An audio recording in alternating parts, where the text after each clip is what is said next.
Good evening, everybody, and welcome back once again to the Bill L. Wright Gymnasium for the semifinals of the Ozark Foothills Conference Tournament. Tonight we'll have the Twin Rivers and Neelyville Junior Varsity boys. The winner will move to the championship game against East Carter on Friday. The loser will play Greenville Thursday night here back at Donovan at 5:30. And then later on tonight we'll have the two varsity semifinals. It'll be number 1 Greenville and number 4 Clearwater. And then the last game of the night will be number 2 Neelyville and number 3 Twin Rivers. And the seeds played out right in the varsity boys, and I guess they did in the varsity girls as well.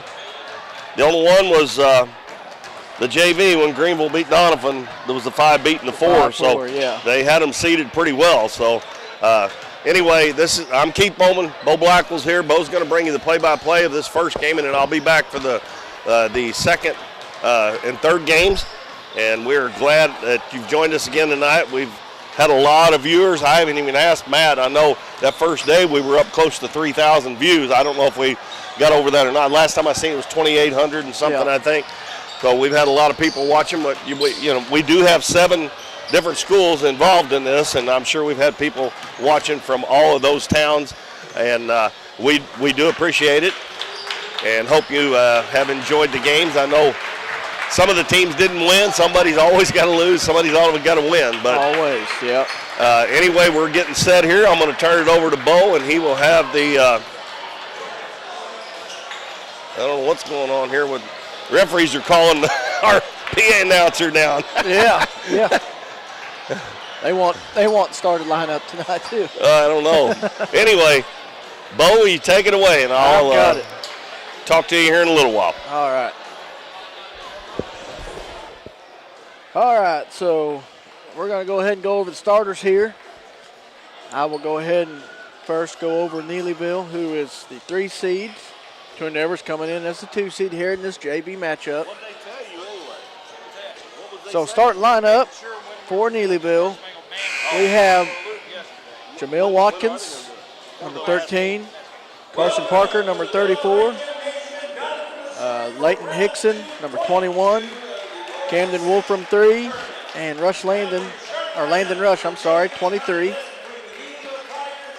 Over to Twin Rivers starters, we have number 11, Thomas Patterson, number 30, Shaden Bell, number 15, Zane Clonch, number 20, Ruger Fisher, and number 3, Will Parker. Apologize. Hopefully I said that right, Mr. Zayden Clonch. We are underway here. This is semifinal night, as Keith said, 2.0. Getting ready here. Another good night of basketball. Decent little crowd already here at 5:30. Like Keith said, we got 3 good games tonight. We got 2 good varsity games coming up after this. Number 1, Greenville takes on Clearwater Varsity, and Twin Rivers and Neelyville will face off. So we are just about underway here. That's the first game. Get my stuff situated here. And here we go. Bell controls it for Twin Rivers. He gets it over. Up top. Shot is no good. Shot comes down to Parker. He dribbles up top. He's going to bust a 3. It's no good. Offensive rebound by Patterson. And it's going to go out of bounds off of Twin Rivers. The Neelyville ball here.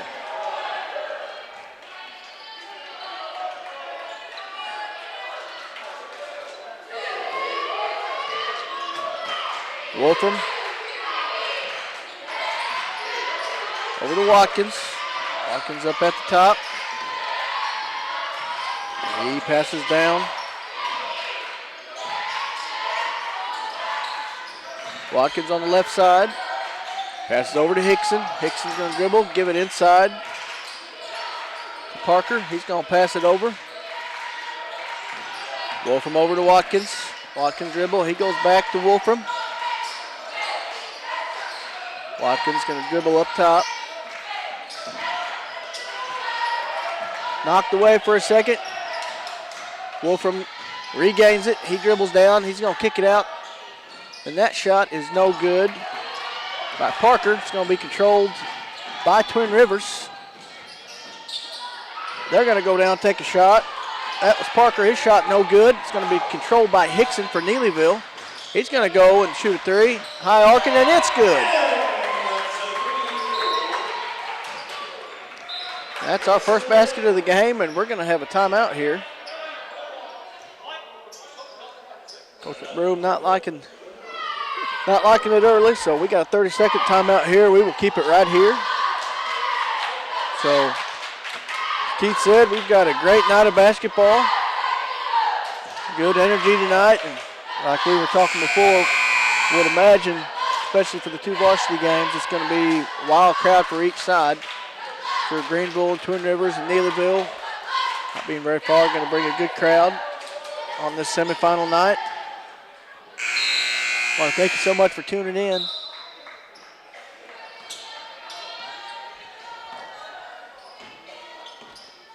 Clonch brings it down, passes over to Patterson. Patterson up top. Parker, he's going to pass it down to Bell. His shot no good. Rebound by Twin Rivers again. By Fisher. Rebound again by Bell. We're going to have a three in the corner. And that's no good. So 3 attempts there. Could not commit. Watkins up at the top for Neelyville. He dribbles in and around. Fakes it. They kick it out to Hickson. Hickson back to Wolfram. Wolfram on the left side. Picks up his dribble. Gives it over to Watkins. Watkins gonna hand it off to Emmons. Wolfram at the top. He dribbles in. It's gonna be knocked away, and they're gonna say it was off of Neelyville. So it will be Twin Rivers basketball. 3-0 our score right now. Favor of the Tigers. Over to Clonch. He's going to pass up top. Patterson. Get it inside the Bell. Good move there, and he scores.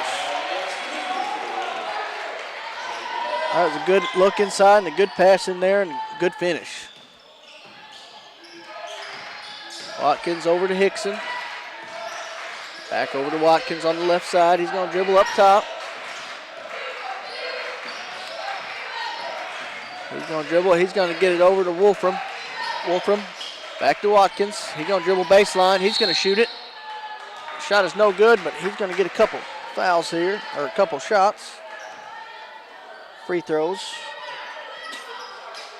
They're going to say that was on Zayden Clonch. It's going to be his first foul. That's first team foul and first foul of the game. Watkins' first free throw is no good.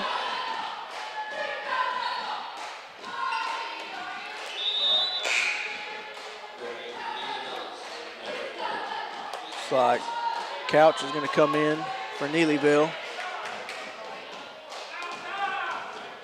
Giving Rush a break. Watkins' second free throw is good.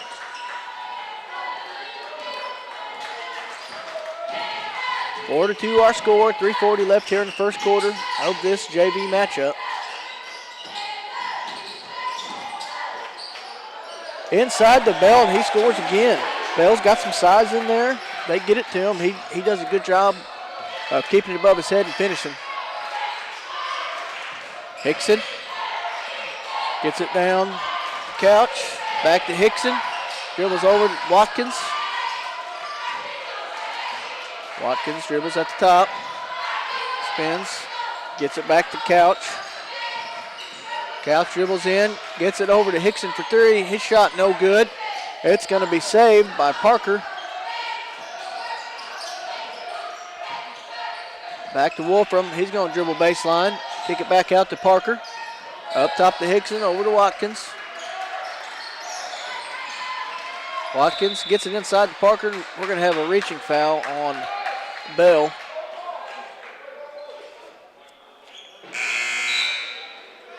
Foul number 1 on Bell.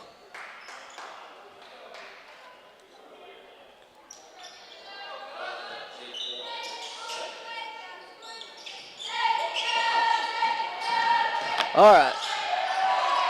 We're going to have a steal there by Twin Rivers.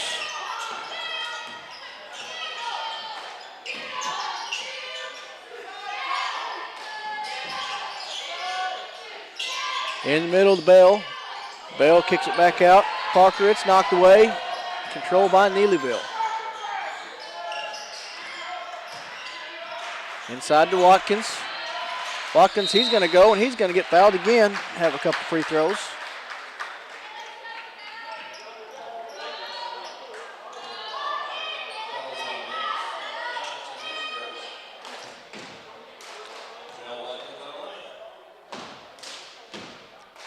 That foul was on Max Johnson.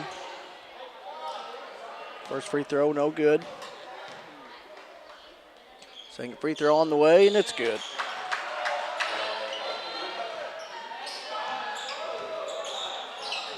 Twin Rivers down. They tried to get it in the Bell and couldn't quite get it there. Parker all the way down to Wolfram for 3. His shot no good. Layton gets it, and he puts it in. Good job by Layton to be there. They get it over Parker. Patterson for 3. His shot no good. That's going to be controlled by Neelyville. They push ahead to Wolfram. Wolfram's going to kick it out to Watkins. Back out to Couch. Over to Layton. Wolfram, they get it inside to Parker. He spins, he shoots. His shot no good. That's controlled by Parker for Twin Rivers. Parker dribbles down, passes to Thurman. Cross court, Patterson. Back up top, Parker. Get it, good. Good job to get it inside there. Got to Max Johnson for 2. That's a good look, sneaking it up over. 7-6 our score here. Watkins at the top.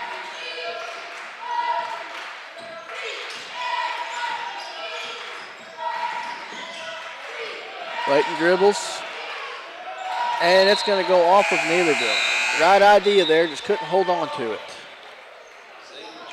We are going to have Fisher come in for Bell. And Landon's going to come back in for Neelyville. Parker controls it. They're going to pass it across court. Clunch. Back across to Thurman. Thurman back to Clunch up top. They passed over to Parker on the left side. Cross court pass. Over to Thurman. Back up top to Clunch. Twin Rivers being very patient here on offense. Another cross-court pass over to Parker. Ooh, they get it inside again, and shot blocked. Another good look inside for Max Johnson, but there's 2 Neelyville guards to greet him. Twin Rivers basketball underneath. Parker takes it out.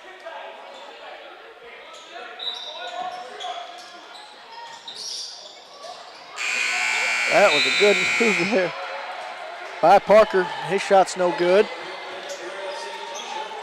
So it is 7-6 Neelyville here early on, first quarter.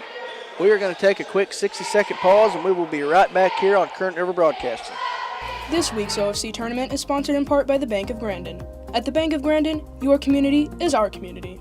Bank of Grandin offers full-service banking for all of your financial needs. Whether you are applying for a loan, opening a checking account, or making an investment, we offer a full range of banking services. Visit one of our local branches in Doniphan, Elsinore, Grandin, Harville, or Van Buren. The Bank of Grandin, serving our community since 1913. This week's OFC games are being brought to you in part by Taylor Schleif, now with Poplar Bluff Realty. If you're looking to buy or sell a home, business, or land, be assured that Taylor will be with you every step of the way, making the process easier and more enjoyable for you. Check out the listings of properties online, and you can contact her anytime at either number on your screen. Taylor Schleif and Poplar Bluff Realty, coming soon to a closing near you.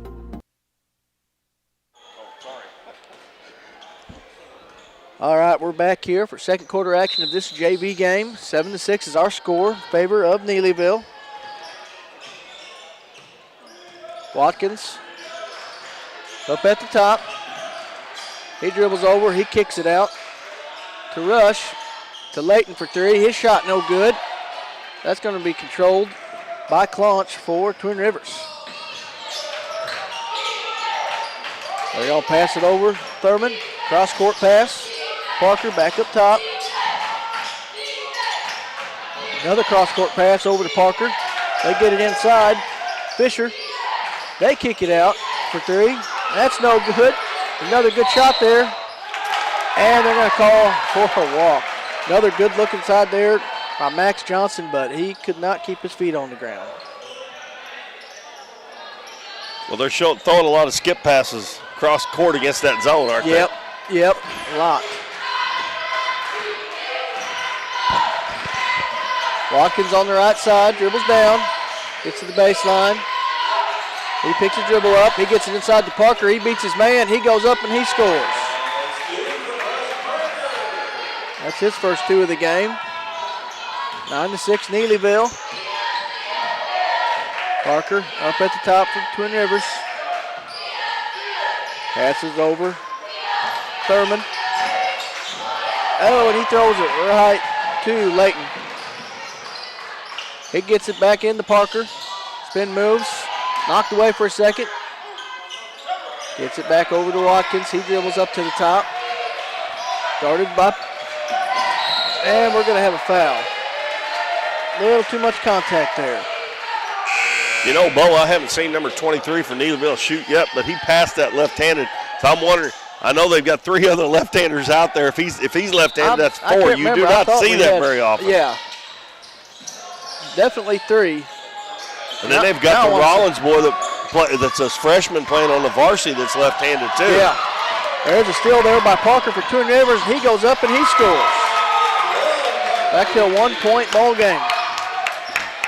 Yeah, now I want to see him shoot. Confirm that we got four out there. Watkins, he takes it all the way, and he's going to get a couple free throws.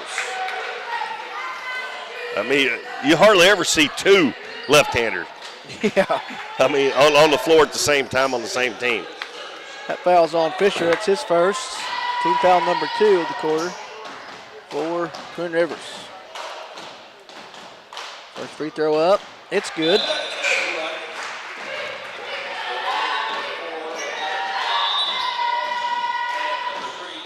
Looks like we're going to have Couch and Wolfram come back in for Twin Rivers. Second free throw up, and it's good.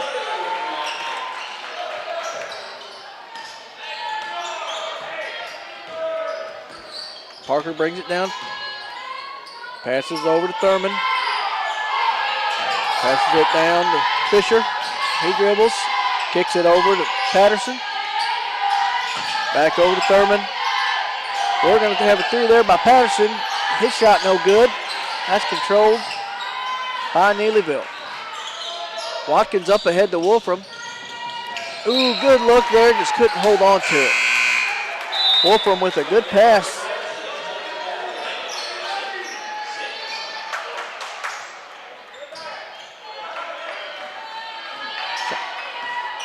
Looks like Bell's going to come back in for Twin Rivers. 4:30 left in this second period. 11-8, Neelyville.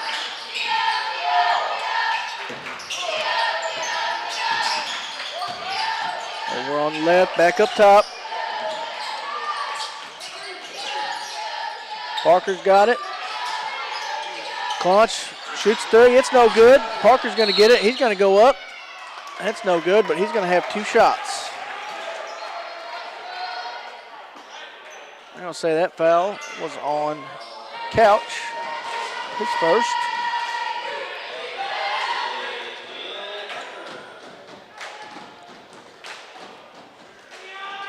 First free throw up, it's no good.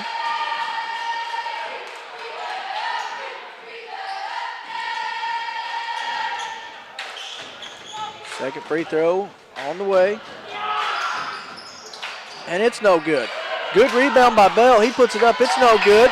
Got another rebound by Johnson. And it's good. And he's going to get a chance at the three-point play.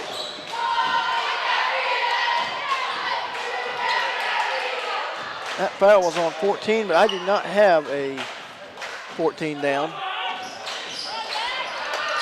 Look, Keith will look, see if we can get a name for it. Looks like we're going to have a lane violation.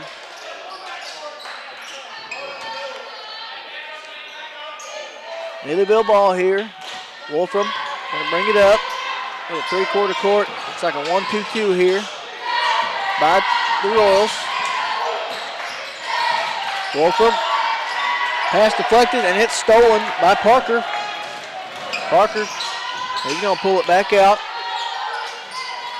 Good cross-court pass to Clonch. Back over to Parker. Back over to Clonch on the left side. He's going to go up and shoot. His shot's no good. It's controlled by Couch. Watkins on the right side. He dribbles.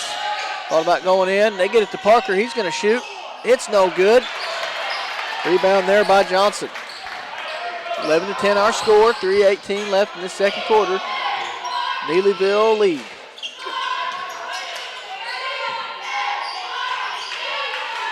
Launch on the left side. Back over to Patterson for three. His three no good. Bo, the only other name they got on the roster is Trevor Redmond, and it says he's 6'2", and I'm guessing that boy's about 6'2".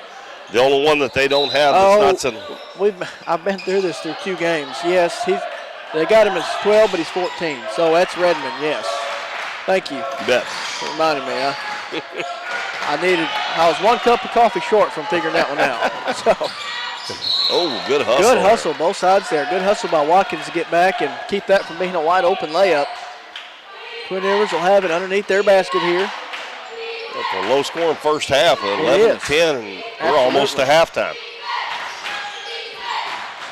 They get it up top to Clonch to get it back inside to Parker. His jumper's up. It's no good.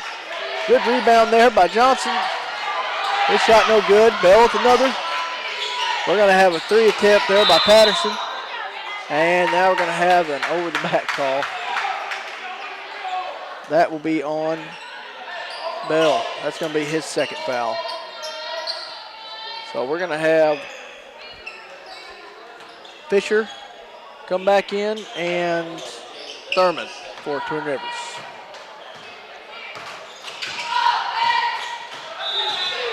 They're going to say Couch stepped on the line. So turnover there for the Tigers. 2:28 left in this first half. They get it over to Parker. Parker up top to Thurman. Back over to Parker. Up top, back over to Thurman. Thurman dribbles, gets it to Johnson. Parker gets it over to Patterson. They're going to say he walked. It almost looks like both they're moving in slow motion. Yeah. They're passing that ball around that zone, and they're not crisp, quick passes. And yeah. They could be getting some wide open shots if they move it a little bit quicker around that zone. Got a 30-second timeout by Neelyville. Yeah, right now both teams. They're doing a good job of the cross-court pass and all that, but there's got to be more movement, like you said. And the way these zones are, they haven't just a whole bunch got it inside. No. That's where. The Twin Rivers, they've got all theirs inside on offensive rebounds. Yeah. But they haven't been able to make the second and third shots when they've got them underneath. Neelyville's got Redmond down there with some size, and Twin Rivers, Bell's on the bench right now, but he's got some size, and they got a couple more down there. It's pretty evenly on height for the most part. Wolfram going to bring it in for Neelyville. He dribbles down. He picks up his dribble. He gets it to Layton. Layton dribbles up, gives it over to Watkins at the top of the key. He lets him get set up. Twin Rivers in man here. Watkins going to take it, pass it down to Layton, kicked out to Wolfram. He gets it in to Parker. Good spin move. It's up and no good, but we're going to have a jump ball, and that's going to go to Twin Rivers. Good spin move there by Parker, just could not get it buried. Parker brings it down. Over to Patterson. Up top to Thurman. He dribbles in, kicks it back out to Patterson. Over to Thurman. He's going to kick it out. Parker for three, and it's good. Twin Rivers finally gets a three to connect and takes a 2-point lead here with just over a minute to go. Caps dribbles baseline, and a little too much body there. I think they're going to call that one on Parker. Yep, it's going to be Parker's first. That's team foul number 4 for Twin Rivers. So next one, we'll put Neelyville on the line. They get it into Layton. Layton up top to Couch. Couch, he's going to take it all the way. His shot a little too hard. Twin Rivers controls it. Clonch brings it down. Goes left side. He gets it over. Patterson. Back up top to Clonch. Back to Patterson. His shot's up. And it's off. Controlled by Neelyville. 40 seconds left. Watkins dribbles right side. Kicks it down to Wolfram. Wolfram's going to take it. Kick it back to Parker. His shot up. No good. Gets his rebound, and he's fouled.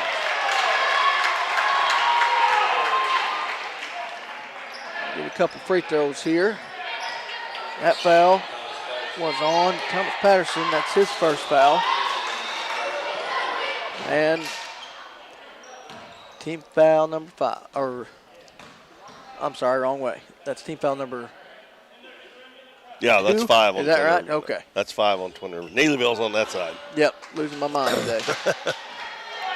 First free throw, no good. Second free throw coming up. And it's no good. Twin Rivers gets it to Clonch. 25 seconds left. He dribbles left side. He kicks it over to Thurman. Cross court pass to Patterson. Back up top to Clonch. 15 seconds. Over to Thurman. Another cross court. They're going to kick it out to Clonch. 6 seconds left, so they're going to have to shoot it. Thurman gets it. They kick it out to Clonch for 3. And it's no good. It was right on line. It was there. Well, low scoring first half here, folks. 13-11 is our score in favor of Twin Rivers. So, real quick, I will add up the scores. I'll go over the brackets here, what we've got so far. We do know who the girls varsity championship and third place game is. Thursday night at 7 o'clock right here at Doniphan. It'll be Twin Rivers and Neelyville girls for the third place trophy. And Friday at 7 o'clock at the Libla Family Sports Complex at Three Rivers. It's going to be Doniphan and East Carter battling it out for the third time this year. And East Carter is, I think last night made them 19-2. Yeah. And the Donettes are 20-0. And the only 2 losses that East Carter has is to Doniphan. So, yeah. And they've been pretty good games both times as well. So, okay, Bo, go ahead. All right, I'm ready. So, Neelyville, Mill Watkins has 4. He is 4 for 6 from the free throw line. Carson Parker with 2. Hickson Layton with 5. Over to Twin Rivers, Shaden Bell with 4. Will Parker with 5. And Max Johnson with 4. So, low scoring game here, 13-11. Both teams some missed shots, but they're also being pretty patient up there, up top, passing it around, and a whole bunch of skip passes and inside looks, kickouts, and so good unselfish basketball. Well, Twin Rivers has shot a lot of threes, but they didn't make one right there just in the last minute, I guess. Finally got it to connect. So, so they, if they'd hit a couple, they could have a pretty good lead here. Yeah. Well, this is so far it's lived up to the typical 2-3 game. So, first game of the evening tonight. So, but we will go ahead and take a short break, and we will be back with a couple minutes to go before the third quarter. So stick with us here on Current River Broadcasting.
By Neelyville. So Twin River basketball here. Looks like Parker brings it down. Parker gets it over to Clonch. Over to the right side to Parker. It's stolen by Couch for Neelyville. Wolfram on the left side. Gets it to Layton for three. His shot no good, but he is fouled. So we will have 3 free throws here. And that foul is on Will Parker. I got him to 3. That's a quick third foul there. That's a big foul there for Twin Rivers too. First free throw is good by Layton. Second free throw up, and it's good. Looks like we're going to have Thurman come in for Parker. Y'all just tuning in. Our internet went down for just a minute, but we are back on and rolling. So, and that third free throw went down. So he made all 3 there. 14-13 lead for Neelyville now. Good deflection. And it's going to be Neelyville ball. I thought Neelyville touched it last, but different angle on the court. So Couch for Neelyville brings it down. Gets it up top to Wolfram. Wolfram kicks it over to Layton. Layton dribbles in. Picks up his dribble, kick it to Wolfram. Over to Watkins on the left side. He's going to dribble up. Cross-court pass over to Layton. All the way over to Wolfram in the corner. He dribbles in, spin moves. Kicks it back out to Couch. Couch takes it. His jumper's up. It's no good. And just couldn't keep his foot off the line there at Parker. So Twin Rivers ball here.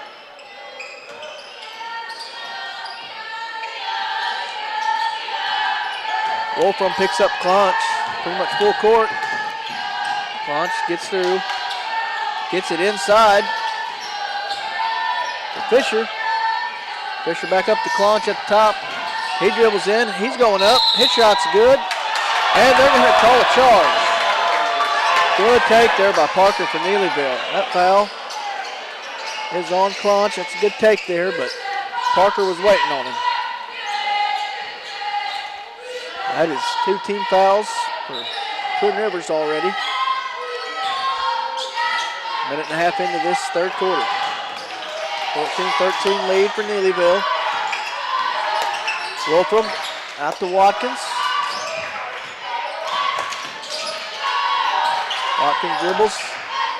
Ooh, close to going out, but he kept it in. Gets it to Parker. He kicks it out to Couch for his 2. It's no good. Good block out by Bell. He controls the rebound. They're going to kick it up ahead to Thurman. Kicks it back out to Clonch on the left side. He dribbles up top, gets it to Thurman. Back over to Clonch. He's going to shoot a 3. It's no good. Rebound by Fisher. It's no good. And a good putback by Clonch. That a way to crash the boards. Grab that and put it right back in and regain the lead by 1. Watkins dribbles at the top. Couch sets a screen. Passes out to Layton. Kicks it back out to Couch. He's going to drive in. Kick it over to Parker. He's going to spin move. Kicks it back out to Watkins on the right side. Dribble picks it up. Gets it to Parker. He spin moves again. He goes up and hits good. Tough shot. Very good tough shot. That a way to stay patient. Give 2 or 3 good moves and get a little opening there to get over the defender. Thurman gets it inside. Fisher, his shot's up. It's no good. Controlled by Neelyville. Layton gets it over to Watkins. He's going to shoot a jumper, and it's good. Watkins has 6 now. That's his first bucket of the game. He had 4. He's 4 for 6 from the free throw line. Punch on the right side.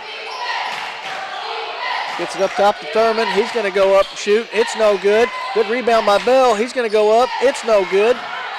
It's controlled by Neelyville. Watkins up the left side. He picks up his dribble, passes back out to Couch. Couch finds an opening, and his pass could not find its way. It's going to be Twin Rivers ball. We got Parker checking back in. Parker has 3 fouls. Clonch gets it up to Thurman. Back over to Clonch.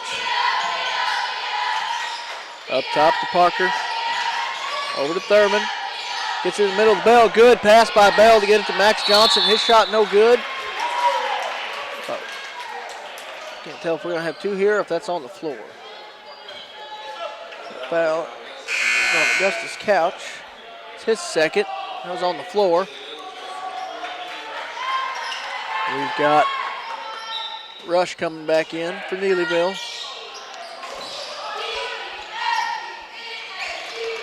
Nevers gets it inbounds. Gets it over to Parker. Parker cross court to Clonch. Bell was open inside for just a second. They couldn't get it to him. They get it to him now. He turns faces, kicks it out to Clonch. He thought about the 3. He drives in, he shoots. It's no good. Rebound by Bell. He's going to go up, and it's good. That is 6 now for Bell. Good take there. Parker gets it, and we're going to have a push. push foul here on Bell. If I'm not mistaken, that's going to be his third.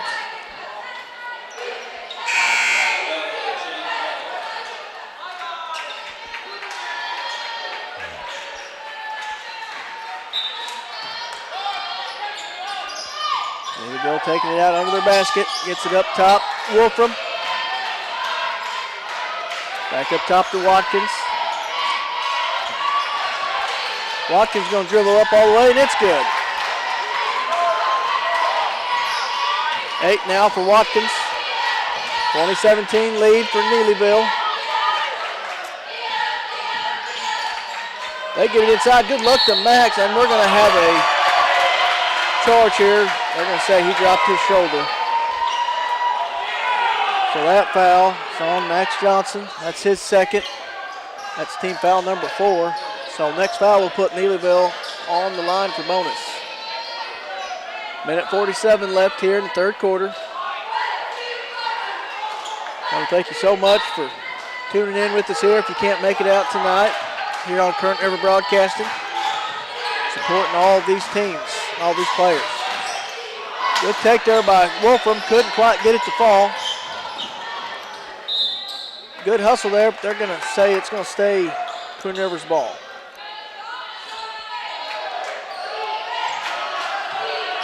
Wolfram picking up his man, three-quarter court. And that's unlucky break there. It's going to be off of Twin Rivers, and can't really call a triple foul. They kind of tripped each other. So, I mean. I think they both tripped over their own feet. Yeah. Good look inside to Layton. He shoots. It's up, and it's good.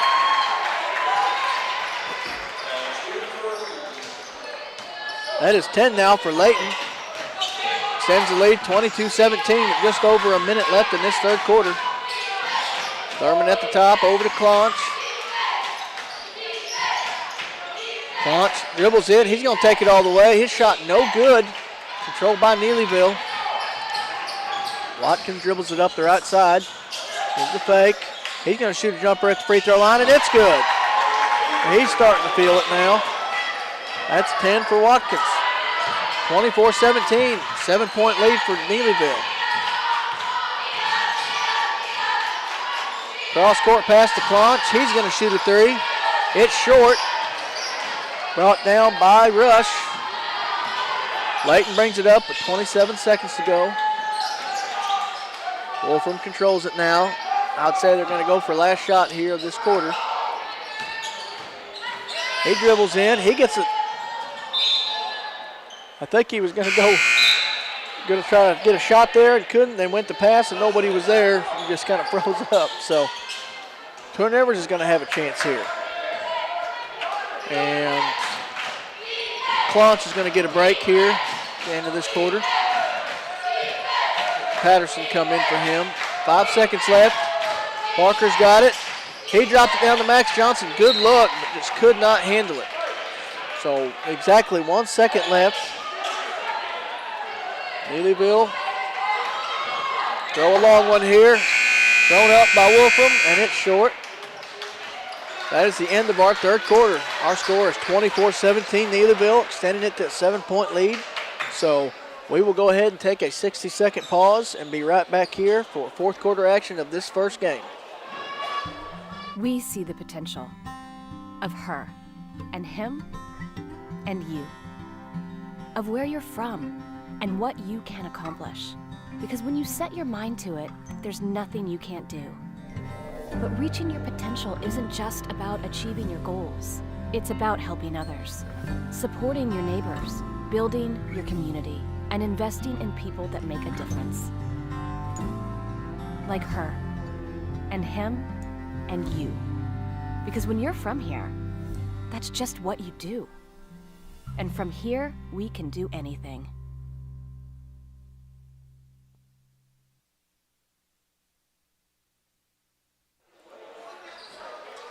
And we're back here.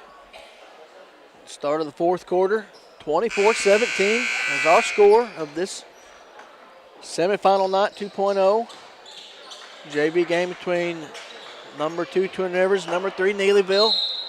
Winner will move on to Friday night at 5:30 at the Libla Center. Loser will play Thursday at 5:30 here at Bill L. Wright Gymnasium. So we are underway of this final quarter. Twin Rivers has it. Parker dribbles up at the top, gives it to Max Johnson on the left side. Max Johnson gets it over to Patterson. He dribbles, gets it over. Parker, he dribbles back up to the top of the key. He's going to shoot a three, and it's good. Big time three there by Parker to bring it back to a 4-point ball game. A little bit of pressure here by Twin Rivers. Neelyville handled it. Shot up there. No good by Rush, and it's going to be out of bounds on Neelyville. That was probably not a good shot there because no, there wasn't any other one other Neelyville player down there on the other side. That was a good job by Twin Rivers to put a little pressure there and speed Neelyville up, be able to get quick possession there and get the ball back. Try to get this under a 2-possession game. And a steal by Neelyville. Good heads-up play by Couch. He gets it on the left side, kicks it over to Watkins. Watkins going to dribble it out. Screen set by Couch for Neelyville. Kicks it inside. We're going to have a kick. Twin Rivers, he was trying to get it in there to Wolfram. He cut to the middle. Clonch is going to come back in for Johnson for Twin Rivers. Wolfram takes it out. Over to Couch at the top. And he passes over to Watkins. Watkins dribbles in. He's going to take it all the way, and it's no good, but we're going to have 2 free throws. You know, Bo, Twin Rivers has run a lot of players in and out, and Neelyville's used their 2 subs, but number 14 has just barely got in there. Yeah. And they're running 23 and, what was it, 4 in and out. 23 and 4. The other 4 players on the floor, I don't think have been out of the game for Neelyville. They played the entire game. But they're hanging in there. They don't act like they're any more tired than what Twin Rivers is with all the subbing they've been like doing. we talked about, you know, it's always hard because you got to choose who goes where. So sometimes it leaves the JV pretty short at times. 25-20 our score. Neelyville leads. Bell in the middle. His shot's up, and it's good. Good jumper by Bell. He's got 8 now. 3-point ball game. Shot there by Layton, and it's good. Boom goes the dynamite to Layton. That young man can shoot the basketball. Yes, he can. He's got to be open, but he can shoot it if he's open. He's got 13 now. Clonch kicks it out. Good kick out to Parker for 3. His shot, it's good. He's got 3 threes now, and back to a 3-point ball game. We got a 30-second timeout by Twin Rivers here. 3-point ball game in favor of Neelyville. Shaping up to be a good start. I feel like all of our nights we've had here so far from the tournament have been, first game's been a good start. Mm-hmm. Yeah. It's been a decent game to watch. And yeah, every one of the JV games has been pretty close. Yeah, yeah. Well, it's living up to the 2-3, so.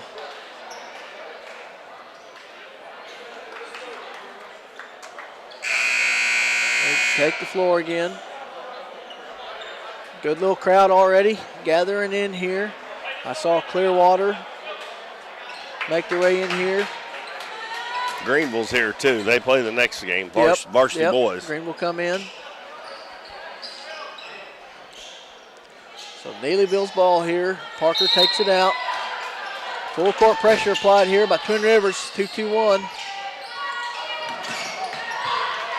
Couch gets in the middle of Parker over to Watkins. They break it.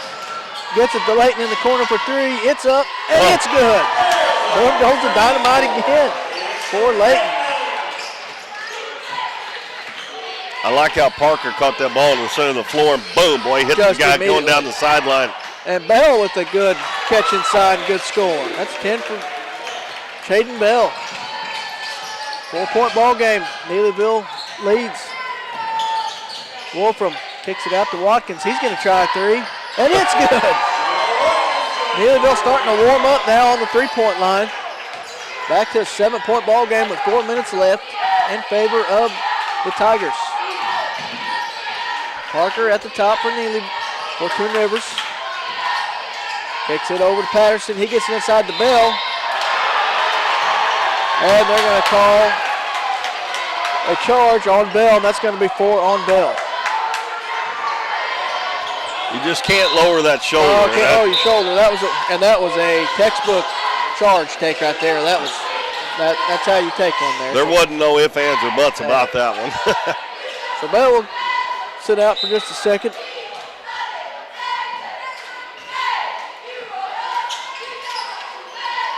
Fisher comes back in for him. Parker for Neelyville gets it. Couch over to Wolfram. Over to Layton again for 2, and it's good. That boy is on fire right now. 36-27, biggest lead of the game for Neelyville here. Max Johnson underneath, he's fouled. He's going to get a couple free throws.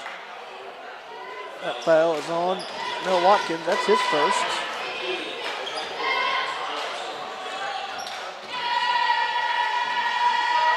First free throw up here. It's no good. Well, they need every one of those. Yep. That clock stopped. You need to put those in. Down 9 points with 3:31 to go. That's only the 5th one they've shot, but Twin Rivers has not made a free throw yet this game. And continues. They are 0 for 6. 0 for 5 from the free throw line. Long pass. Good pickup there by Twin Rivers. Parker with the good hands. Regains possession. Patterson over to Parker for 3. His shot up. It's no good.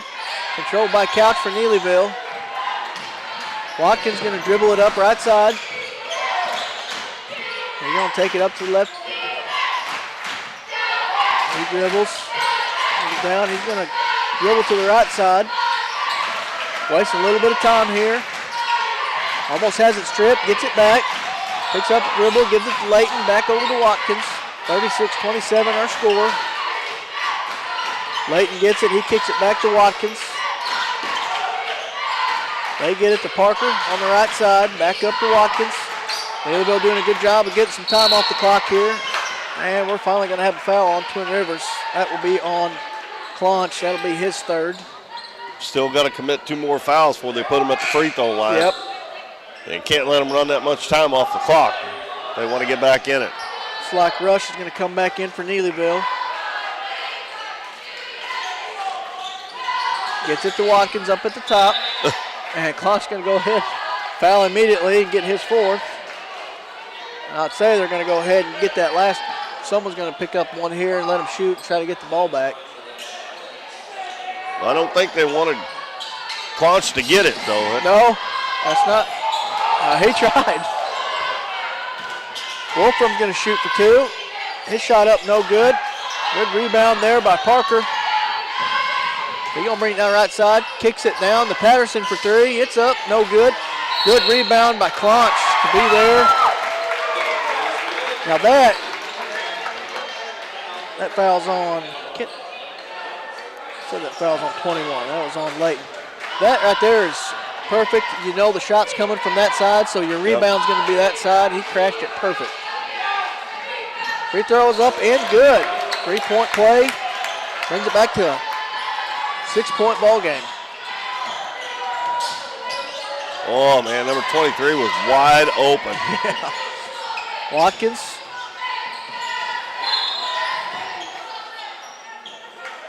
I'm going to say he double dribbled. I was getting ready to say he's done a good job of handling it up top. He's done a little bit too much dribbling, though. Yeah. You can keep that ball moving. Just over 2 minutes here left in the 4th quarter. Neelyville 6-point lead. Parker for Twin Rivers. Dribble across half-court line. Gets it down to Claunch. Claunch up. Patterson. Back over to Claunch. He's going to try a 3. His shot just short. Controlled by Layton. Over to Couch. He dribbles left side. And we're going to have a foul here, reach-in foul on Patterson. It's going to put him in the bonus, I believe. Yeah, that should put him in the bonus. So we'll have a couple free throws here by Augustus Couch. Be his first point attempt of the game. Looks like we're getting ready to have Bell come back in here for Twin Rivers. Free throw is good. Couch. Bell comes in for Thurman. Second free throw on the way. It's no good. 37-30 our score. Minute and a half left in this fourth quarter. Patterson's going to try a three. It's no good. Controlled by Parker for Neelyville. Couch wasn't paying attention, had it stolen by Johnson. Gets it over to Patterson. He's going to cross-court pass to Bell, right over to Parker. His shot's up and it's good. Well, that one free throw they made down there was big, though, because that made it a three-possession game. Yep. So we got a 4-point ball game here. Is that a 60-second? Yep. Well, we can go ahead. We'll just go ahead and keep it here. We've got a 4-point ball game, 37-33 lead here by Neelyville. Go ahead and after this, we got. I can't remember who's the next game after this. Then we'll move over to the boys varsity semifinals. It will be Greenville, the 1 seed, against Clearwater, the 4 seed. And then around 8:30 tonight, it will be Neelyville, the number 2 seed, against Twin Rivers, the number 3 seed. I think this will be. I think it'd be a great night of basketball, like always. But I think those two matchups will be great. And I'm real excited for the Greenville and Clearwater game to see. Two good players. I want to see that kid from Clearwater. The first time they played, Greenville won 75-63. 75-63. So it'd be nice to have another close one here tonight. I would say it's going to be another packed house for those two. Minute 15 left here, 4-point ball game. Neelyville with the lead. Twin Rivers goes full court man here. They get it in the Couch. Good pass up to Watkins, up ahead to Wolfram. Good idea to dribble it back out. Gets it to Watkins. Over to Wolfram. They're going to foul. Wolfram's going to get 2 free throws here. Minute 5 left. Yep. There's the third foul on Patterson for Twin Rivers. Even if he makes both, it's still a 2-possession game. Yep. First free throw good by Wolfram. Both teams have seemed to shoot the 3 well here in the last quarter, so second one up, it's no good. Still a 2-possession game. Good take there by Clonch. His shot no good. Gets the rebound. He puts it up. It's no good. Good rebound. And an immediate touch foul there by Johnson. Watkins going to be shooting 2 here. That is Max Johnson's 3rd foul. Watkins going to get a couple more free throws here. 5-point lead for Neelyville. First free throw, no good. Just under a minute left. Thurman comes in for Clonch.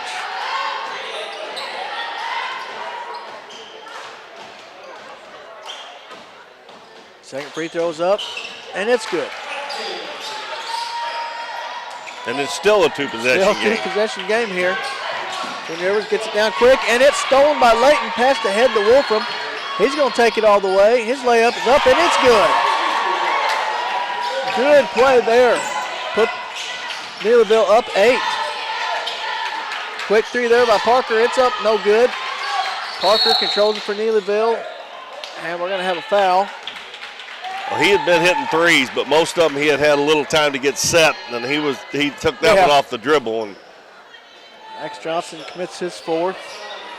33.8 seconds left here. He can extend it from an 8-point lead.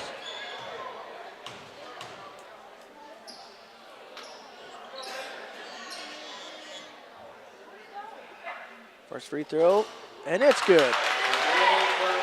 Good deep breath there to get his composure and know how important that free throw is right there. Well, if he makes this one, it's a 4-possession game. and that's going to make it awful tough with 33.8 seconds to go. Second free throw's up. It's no good. Parker gets it, brings it down, passes over to Bell. He's going to shoot a three. It's partially blocked. Watkins gets it, passes up ahead to Wolfram again. He goes up and he makes it, and he's fouled. A way to finish that play there. Get three-point conversion here. Foul is on Patterson. That's his fourth. With 21.1 seconds left. 44-33 our score, Neelyville. A couple more free throws coming here. Or one, sorry. I think they forgot that was a that was an and one, and everybody was confused everybody's confused there. So 16 They shouldn't have been. left. They counted the basket. Yeah. They shouldn't have been confused, but they were. So we're going to have Ty Emmons come in for Bell. Great job tonight by Bell. He finishes with 10.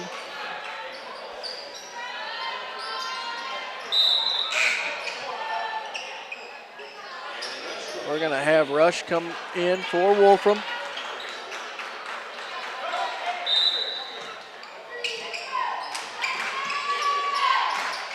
Watkins gets it up top. Looks like Twin Rivers is going to let them dribble it out. Yep, it's going to let him.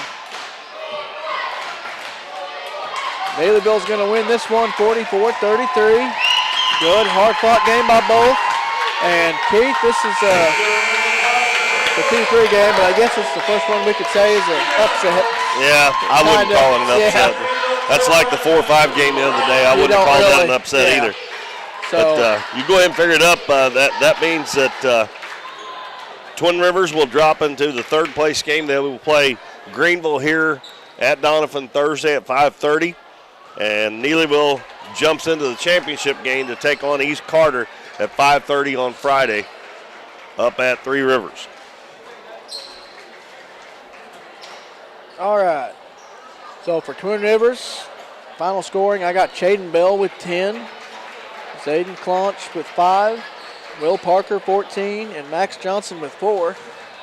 Over to Neelyville, Jamel Watkins 15, Carson Parker with 5, Augustus Couch with 1, Hickson Layton with 18, Camden Wolfram with 5.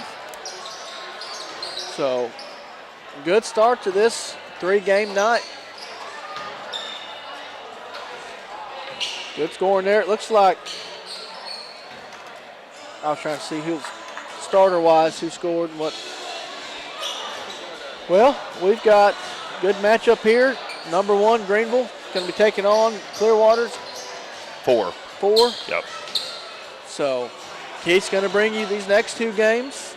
So we're going to take a short break here, and we will get underway here shortly for these 2 varsity games. Stick with us here on Current River Broadcasting.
Welcome back, everybody, to the 2024 Ozark Foothills Conference Tournament. It's time to get varsity semifinals underway, boys varsity, with the number 1 seed, the Greenville Bears, and the number 4 seed, Clearwater Tigers.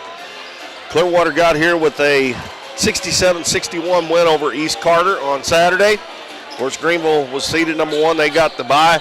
And I don't think I've mentioned this, but I believe next year we will not have any buys in this tournament because Puxico is set to join the Ozark Foothills Conference Tournament, and I believe that's next year. So when we play on Saturday, we will have more games on Saturday unless they split it up. And I don't think they will because they can still play it in the same amount of days if they do it that way, even with 8 teams. All it will do is add 3 more games to Saturday, I believe that's right. So the teams that got buys will have to play, and it'll add 3 more games. Well, I guess that's right. That would be like 10 or 11 games, I think, on Saturday, if I'm figuring right. But anyway, I'm pretty sure next year Puxico is going to be added to the Ozark Foothills Conference. Well, we'll talk about that more next year when the time comes around. Back to this game, the first time these two teams met, Greenville won 75-63. And in the game on Saturday, Clearwater was led in scoring by Charles Robbins. I want to tell you what, you watch number 1 because that kid can flat out play some basketball. And he had 32. Landon Tao had 5 3-pointers and finished with 17. And Lance Dilport come off the bench and scored 9 for them. So this is Greenville's first game in the OFC. Later on tonight, we'll have Neelyville and Twin Rivers in the other varsity finals. So the winners of these 2 games will play for first Friday night at 8:30, and the losers will play here at Doniphan on Thursday night for 3rd place. Now, as far as the matchup here, the Greenville Bears are averaging, their record is 12-6. They're averaging 63.3 points a game and giving up 52.3. Clearwater, on the other hand, almost giving up exactly the same amount as they're scoring. They're averaging scoring 60.9, and they're giving up 1/10 of a point more at 61. And that's the reason their record is hovering around 300 or 500. They're 9-13. Now they, going back to 2008, these teams play a lot because they're in the conference.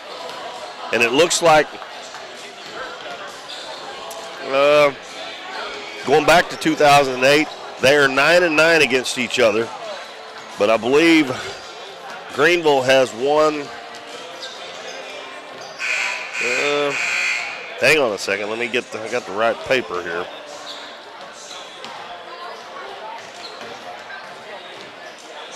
Yes, Greenville has won the last 5 games between these 2 teams.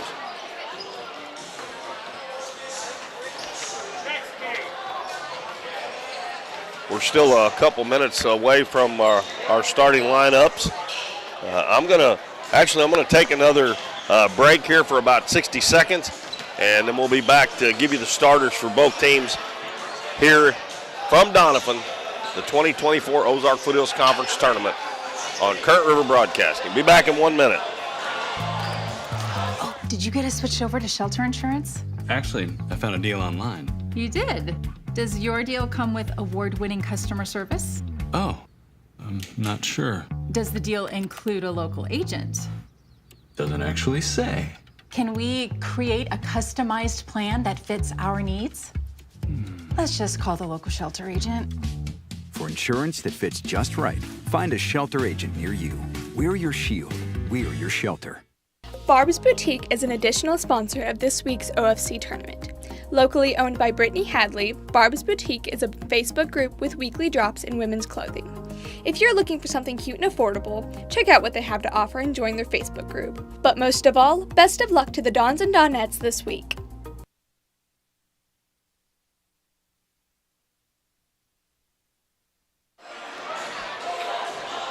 Keith Bowman and Bo Blackwell back at Doniphan High School. We're getting set for the varsity boys semifinals. Real quick here, I need to go over our list of sponsors. These are ones who came along just for the tournament. Marty Zawonka with American Family Insurance, Barb's Boutique, Bank of Grandin, Kirby Sawmill, Taylor Schleif with Poplar Bluff Realty, Davis Trophies, and Nace and Michael Pigg with Shelter Insurance. We will go over the rest of them here in just a little bit. We're going to give you the starters now. Clearwater will be the visitors on the scoreboard, and they will have black uniforms with orange numbers. They are coached by Zach Moore, and they have a record of 9-13. They will start. Well, they're going to give Greenville's first. I don't understand why they usually do the visiting team first, but we'll go ahead and I'm going to give you Clearwater's. They will start number 1, Charles Robbins, and he's the player to watch for Clearwater. Number 2, Evan Took. Number 3, Brendan Lashley. Number 4, Landon Tao, who can flat out shoot threes. And number 11, Braden Wilson. All 5 of those guys are seniors for Coach Zach Moore. Now for Coach Nathan Walk, the number 1 seed with a record of 12-6. They will start Easton Evans, and he's the player to watch for the Greenville Bears, along with number 44, Trey Porter, the big boy inside. If he gets it low, he's almost unstoppable. Also will start Wyatt Friley, number 21, number 22, Cooper Sturgeon, and number 30, Jimmy Marler. Greenville in white uniform, black numbers, red trim. And Clearwater will go from left to right, Greenville from right to left here in the first half. And we got 2 more games, and then our third place games and final championship games will be set for Thursday and Friday. Evans is going to jump against Charles Robbins, and Evans controls the tip.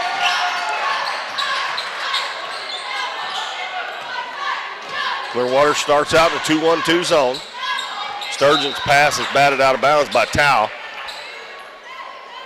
Both these schools are in Wayne County, so it's the battle of Wayne County here. Evans bounces it right side to Marler. Marler in the corner to Porter. Tries to get inside to Sturgeon. Batted away and picked up by Tao. He'll wait on Robbins. Greenville also in a zone. It's a 1-2-2 zone. Going to try to keep Robbins from driving through the middle there. He is so good at that. Clearwater being patient, trying to get Robbins driving, and he traveled with it. And get Robbins driving or Tao open for a 3 is their best offense. So both teams turn it over on their first possession. Evans gives it over to Sturgeon on the baseline to Marler. Gets it into Porter, and it goes off his hands out of bounds. Well, Greenville with 2 consecutive turnovers. Sloppy start here for both teams. Just a minute in. Well, Greenville hadn't been off that long because they played a game last Saturday up at South Iron. Yep. And took the number 1 ranked team in Class 1 down to the buzzer almost before they lost. Tao open in the corner for 3. Yeah, he rims out. I can't believe he missed one. He wasn't on the wing, though. He hits him from the wing. Sturgeon gives it to Evans. He's going to shoot a long 3-pointer, and it's good. That's from downtown. Robbins back the other way for Clearwater. Over on the left wing, Lashley. Free throw line to Took. They get it back to Robbins, dribbles in, is going to put it up from right out in front and missed it. And Trey Porter corrals the rebound, hands it to Evans. I doubt if you're going to take it away from him if he gets his hands on it. Easy peasy, he said. Marler bounces over to Friley. In the corner, Evans is open again. This one no good. Robbins gets the long rebound for Clearwater. He takes it to the other end. He'll go all the way down, and he'll put it up. We're going to have a blocking foul. He just forces the issue coming down the floor. Yeah, that's what you don't want is him on the fast break. That foul's on Cooper Sturgeon, and Robbins will go to the free throw line to shoot 2.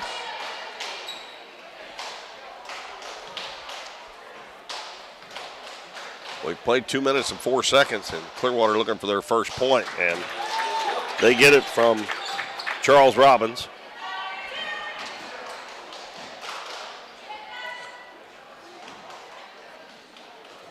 Robbins had 32 points on Saturday. Next one up, that one's short. And the rebound is picked up off the floor by Friley for Greenville. Up the floor to Sturgeon. He'll hand it back to Evans. Lobs right side, Friley. In the paint to Sturgeon, out to Marler. Marler drives baseline, goes in, puts it up, and he has hammered it pretty good there. That's going to be on Braden Wilson. Now Marler will shoot 2 for Greenville. Makes the first one.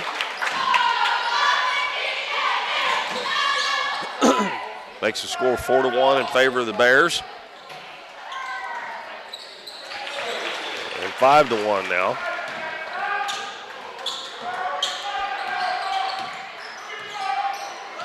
Robbins stops head of the key, gives it over to Tao. Gets it back on the left wing. He's going to fire a 3. It's short.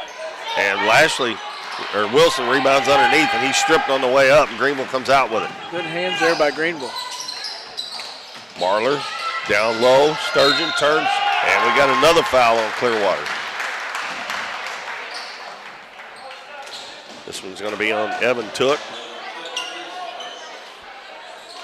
Yeah, that Robbins scores a lot of points, but he does not shoot very many three-pointers. Yeah. He hadn't been able to get in the lane except that one time so far.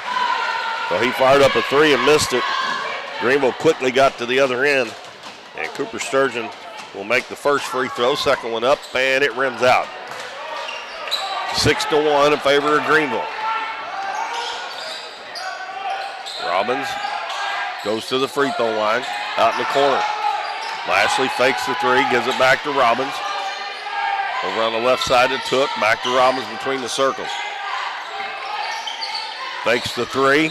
There's a 3 by Tao, and he missed it again.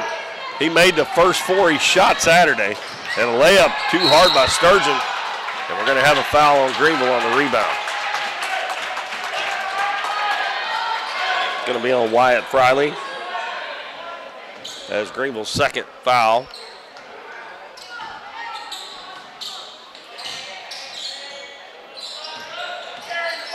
Now the 2 games that I've seen Landon Tao shoot 3s, he just almost made almost all of them. And yeah. He's missed 2 already. Robbins is going to shoot a 3 and he gets it to go. If he starts making those, that'll give him a little better, easier chance of driving the basketball. 6-4, Greenville on top. 4:10 to go in the first quarter. Sturgeon bounces it back to Evans. He thought about it. Dribbles into the paint all the way down. Shot up no good, and another foul on Clearwater. And Clearwater does not have, they only have 2 subs, I believe, is all they have. Greenville's doing a good job right now of getting inside about every possession. That foul was on Robbins. His first and the 3rd team foul.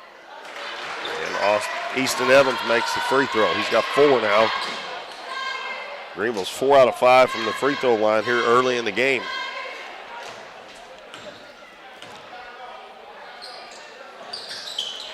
And nothing but net on both of those. Halfway through the first quarter. Lashley back to Robbins. Robbins gets a screen, bounces in the corner. Tao down low to Wilson. Kicks it back out to Robbins, down the left side to Lashley. Robbins gets it right back. Back in the corner. Back to Robbins. Robbins dribbles into the paint, goes up and under, and the ball goes out of bounds. And they're going to say it was tipped, I think, by Greenville. It'll stay with Clearwater.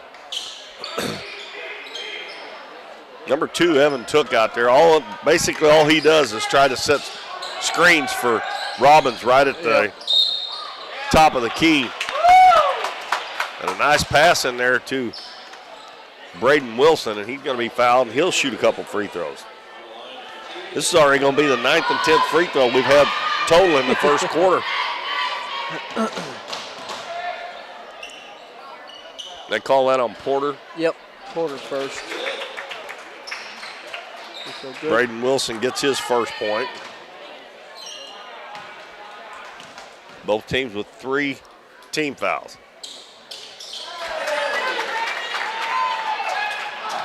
Wilson makes it an 8-6 game in favor of Greenville. Evans over to Marler. Now over to Friley. Back to Evans. Bounces down low, Sturgeon. He puts it up and in, and he's fouled. Beautiful pass there. Absolutely.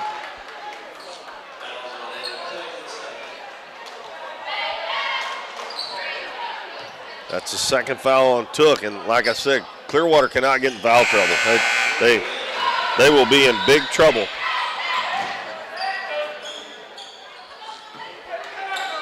And Took stays in the game. That was Sturgeon that made that basket in three-point play, wasn't it? Yep. Wilson hustling in there, and we're going to have a jump ball.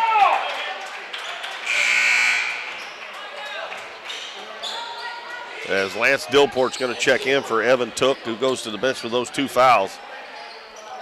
Dillport did a pretty good job coming off the bench the other day against East Carter. Inbounds pass comes into Tao.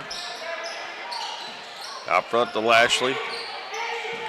Dribbles in, hands it to Landon Tao. Bounce down on the baseline to Lashley. They are constantly looking to get that ball to Charles Robbins. Bounce pass to Dillport. Hands back to Robbins with 2.5 minutes to go. Gets into the paint, stops, shot up, and they're going to call an illegal screen on Lance Dillport. Shame for Clearwater because that shot went down. Now we got number 33, Braden Odell, checking in for Greenville, and he replaces Wyatt Friley. Well, that's 5 team fouls now. No free throws. That was a Yeah, it was. yeah. But anything now will be bonus for Greenville.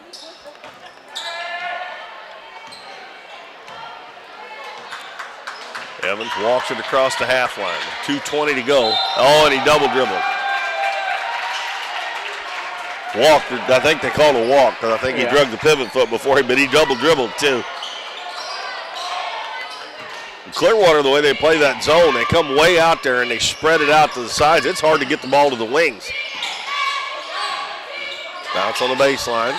Wilson, head of the key. Robbins fakes the shot, gets into the paint, puts it up a little too hard. Ball is saved by Evans. He heads back the other way for the Bears with 2 minutes left in the first quarter.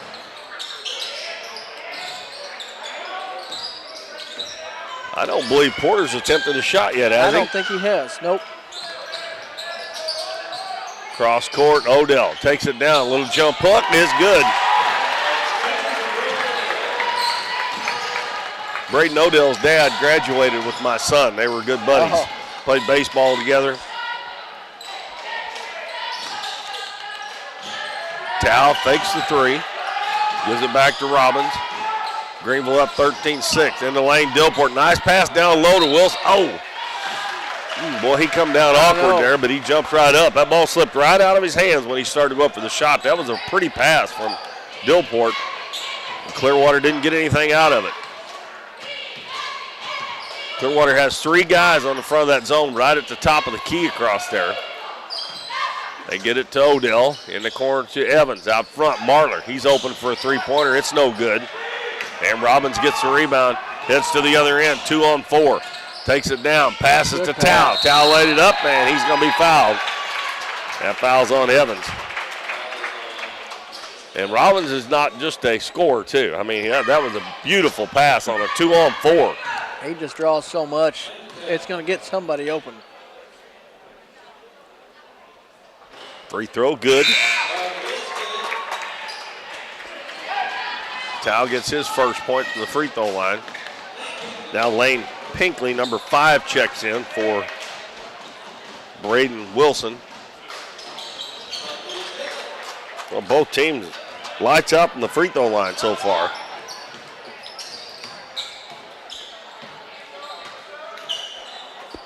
It's a 5-point lead with 50 seconds left first quarter.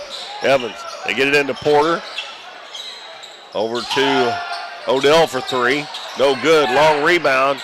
Ball is tipped up in the air, and it's going to be Sturgeon comes away with it for Greenville.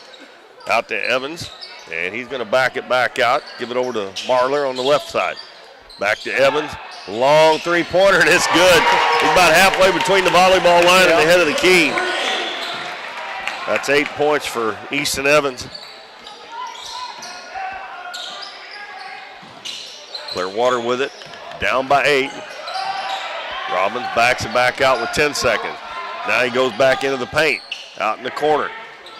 To Pinkley, gives it to Dillport. Dillport's layup is up and good. And they run that one down right to the second there where Greenville didn't have time to get another shot off. So we played one quarter, and Greenville leads Clearwater 16-10 here in the Varsity Boys semifinals of the OFC tournament. We will take a 60-second break, and we'll be right back here on Current River Broadcasting. We're for road trips. We're for hitting up Arthur Bryant's for lunch and making it to Lambert's for dinner. We're for drop tops, T-tops, classics, cruisers, steel horses, and real horses. Have you ever hit a deer? Yep, we're for you too. We're for getting stuck in traffic and 6-lane freeways that aren't so free. We're for Missouri license plates. No, medals of pride. Like us, no two roads are alike, but we're all connected. We are Missouri Farm Bureau Insurance, and if you're a Missouri driver, we're for you. I am Doug Green, your Missouri Farm Bureau Insurance agent, and if you're in Ripley County, I've got you covered.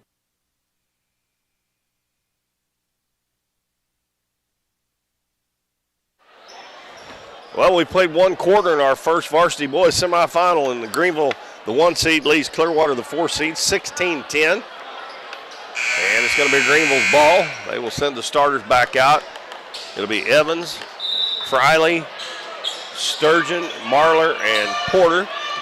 Clearwater will send out Lashley, Tao, Pinkley, Robbins, and Dillport. Marler looking inside, can't get it to Porter. They take it back out to Evans. He just hit a three from that same spot. They get it into Porter this time, and he's going to lean his way in and get his first bucket. If he catches the ball that low, it's lights out. Unless he just misses a shot. Robbins gives it right side, Pinkley. Back to Robbins. Greenville still in a 1-2-2 zone. Gets a screen, bounces to Tao. He's open for three, and he missed that one badly. He is 0 for 3. And we're going to have a foul on Pinkley on the rebound. That first quarter, Greenville was 6 of 7 from the free throw line, and Clearwater was 5 of 6. Sometimes we don't have that many free throws shot between both teams in a game. They were mostly shooting fouls, so that's the reason why. Marler looking inside again. Gives it back out to Sturgeon. Evans drives, shoots, and scores. He's got 10 now, and the lead is 20-10 for Greenville. So somebody's going to have to score besides Robbins here. They get it inside to Dillport. He missed it. And Porter gets the rebound for the Bears. Marler lobs it over to Sturgeon. He catches in the air and lays it in.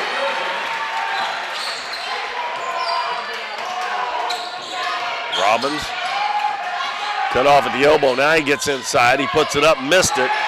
And Porter clears the boards again. Gives it to Evans. Pass up ahead. Sturgeon spins into a double team, and we're going to have, they call a foul? I thought maybe they were going to call a walk there. That's what I thought. That is the second foul on Charles Robbins. Evan Took comes back into the game for Clearwater. He's playing with 2 fouls. Clearwater only has 2 subs on their bench. They tried that pass in and tip it back to the inbounder, and he was not in bounds yet. So Greenville turns it over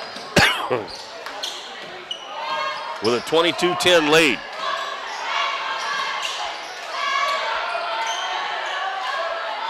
Robbins over to Pinkley. In the corner to Lashley.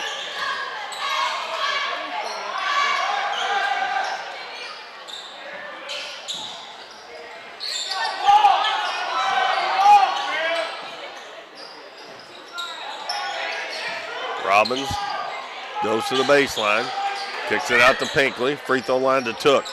Back to Robbins. Robbins drives. He cut off our Greenville playing great defense. Great defense here on Robbins. Now he finally gets open from 15 and shot short. Gets his own rebound. He's going to be fouled by Porter from behind. That'll be 2 fouls on Porter.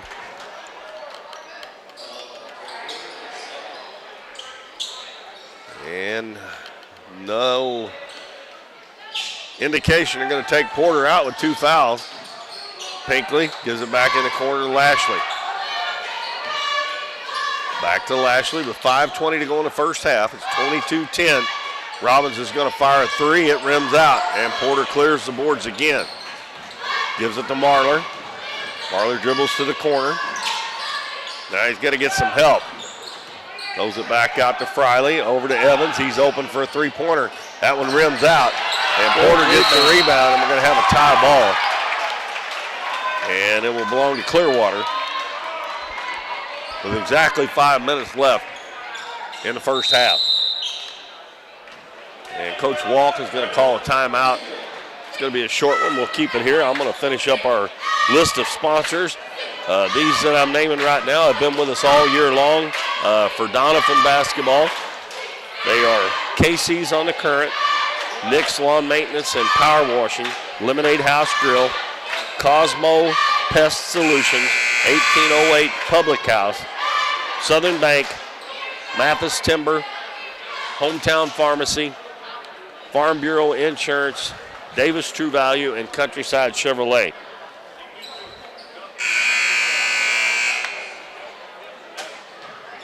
Clearwater having a hard time getting much of anything going here because they are doing a fantastic job on Charles Robbins. And really none of the other Clearwater players seem like they're willing to take a shot except for Tal when he's wide open, and he's not hit any tonight. Robbins is going to shoot a long 3, and he knocks it in. He's got 7 points now. That makes it 22-13 Greenville. Marler will give it back to Evans. Over on the right side to Friley. Gives it to Porter, cross court to Marler. Out to Evans. Evans dribbles to the left wing, gives it in the corner. Evans gets it back, turnaround jumper on the baseline's good. That's 12 for Easton Evans. That was really a good pass there from Cooper Sturgeon. Yep. Robbins bounces to Tao. Basically, when the other players get it for Clearwater, they're looking to give it back to Robbins. Missed another 3. Evans comes flying out of there for Greenville. 24-13 Bears. Back to Evans, now back to Marler. He's going to shoot a 3, and it's good.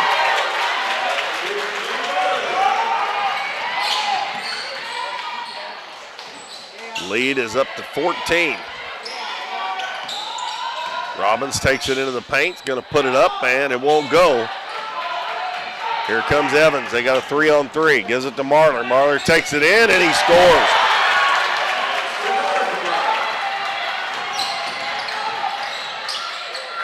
Clearwater in a little bit of a danger zone here, down 16.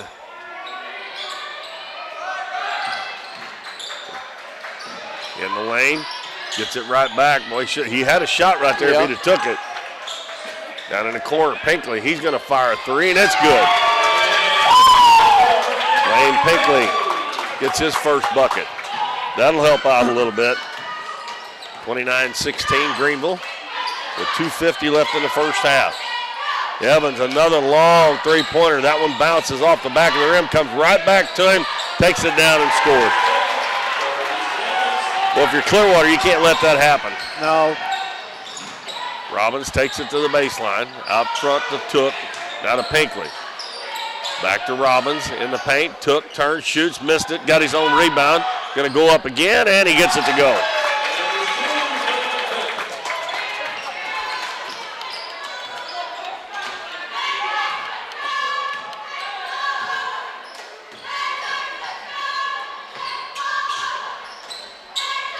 I've noticed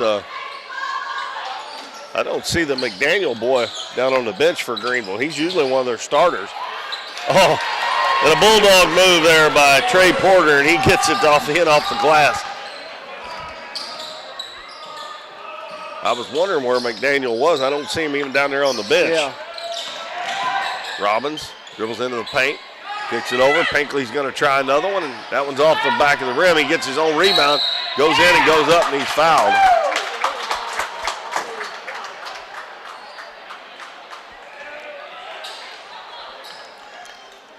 I think the officials are going to call that on the floor. I think they're signaling there as a foul before. They called that Let's see who that. Jimmy Marler. And we got Braden Odell back in at number 34. Trevor Bratton also in for Greenville. Hey, how was that on the floor? I was kind of wondering that myself. Dow fakes the three, gets it back out front to Robbins. Step back three is short. And Braden Odell gets a rebound. Brings it into the front court, hands it back to Evans. 1:25 to go in the first half. It's a 15-point lead for the Bears. Riley gets it in to Porter, and he's going to be fouled.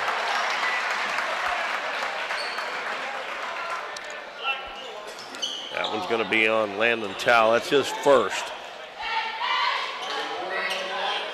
Trey Porter will go to the free throw line. Got 4 points in the first half. And he makes the first one. Greenville 7 of 8 now from the line. Tell you what, he got a nice touch for a big guy. Yeah, he does. 35-18 as Robbins dribbles into the paint, and he is tied up. And this one's going to go to Greenville with 1:07 to go in the first half.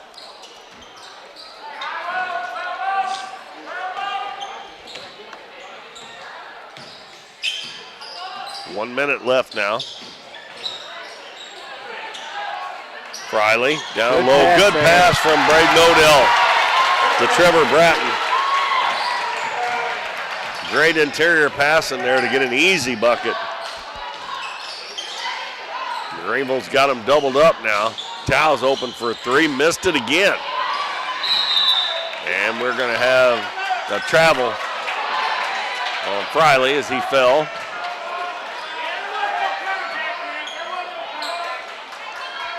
.4 seconds left. Robbins to inbound it. Lobs it into Towel. Head of the key to Wilson. Back to Robbins. Couple of pump fakes on the threes. Spins into the paint. Turnaround jumper is good. Gives him 9 points now. And Greenville probably will go for the last shot here.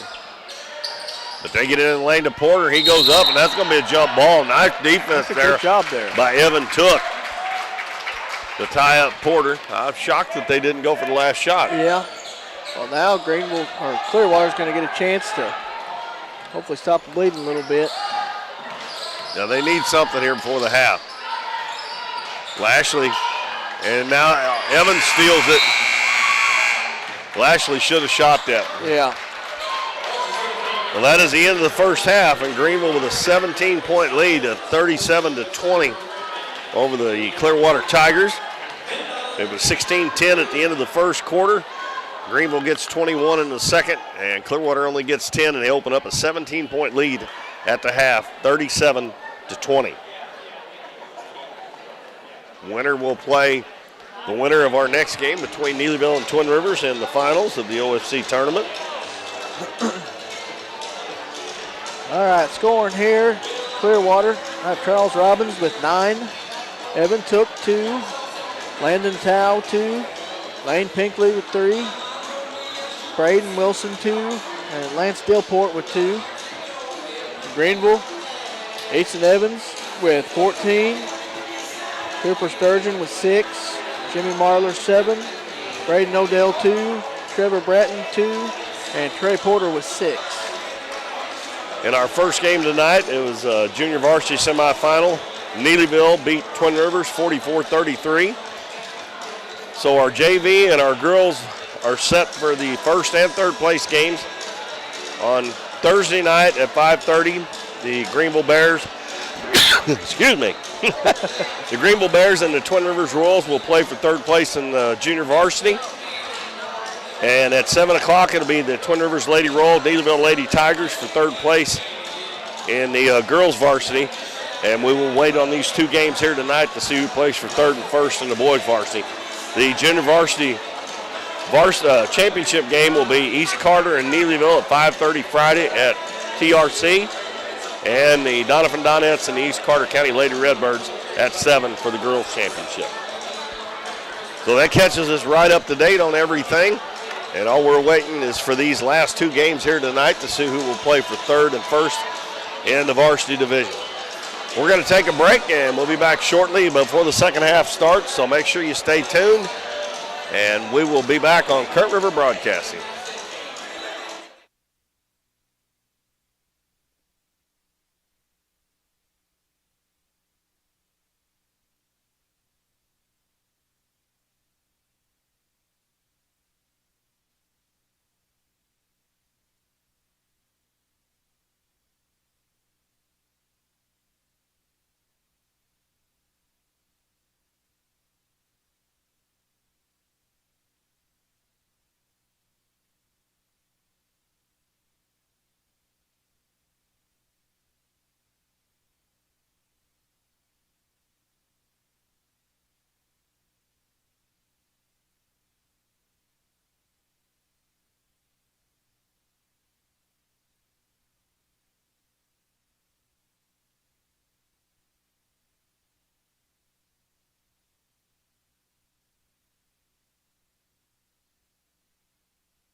Welcome back, everybody. Keith Bowman and Bo Blackwell back at the Ozark Foothills Conference Tournament. We're at halftime of our first varsity semifinal. The Greenville Bears lead the Clearwater Tigers 37-20. Got Twin Rivers and Neelyville coming up next, and that should be a good one as well. The first time these two teams played, Greenville won it by 12. They've got a 17-point lead right now. They had a big second quarter. They outscored Clearwater 21-10, and have upped that lead to 17 points as we get ready to start the second half. And let's see, Clearwater's going to send out their starters. It'll be Robbins, Took, Lashley, Tao, and Wilson. And it looks like Greenville's probably going to send their 5 starters out as well.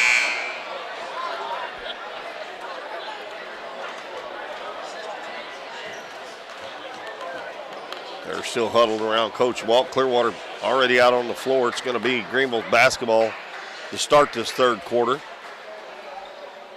And it will be Easton Evans, Cooper Sturgeon, Jimmy Marler, Trey Porter, and Wyatt Friley.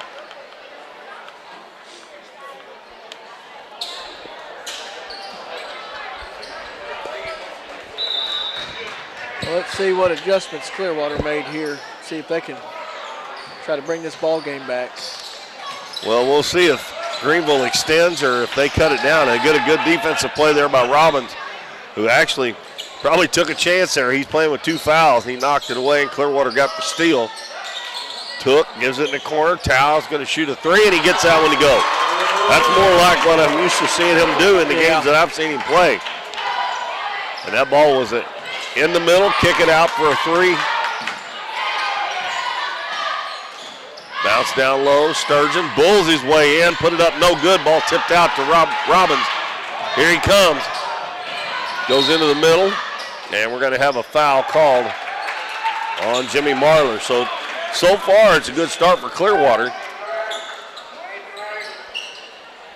Marler second. Robbins set to inbound it, and Evans is going to bat it out of bounds.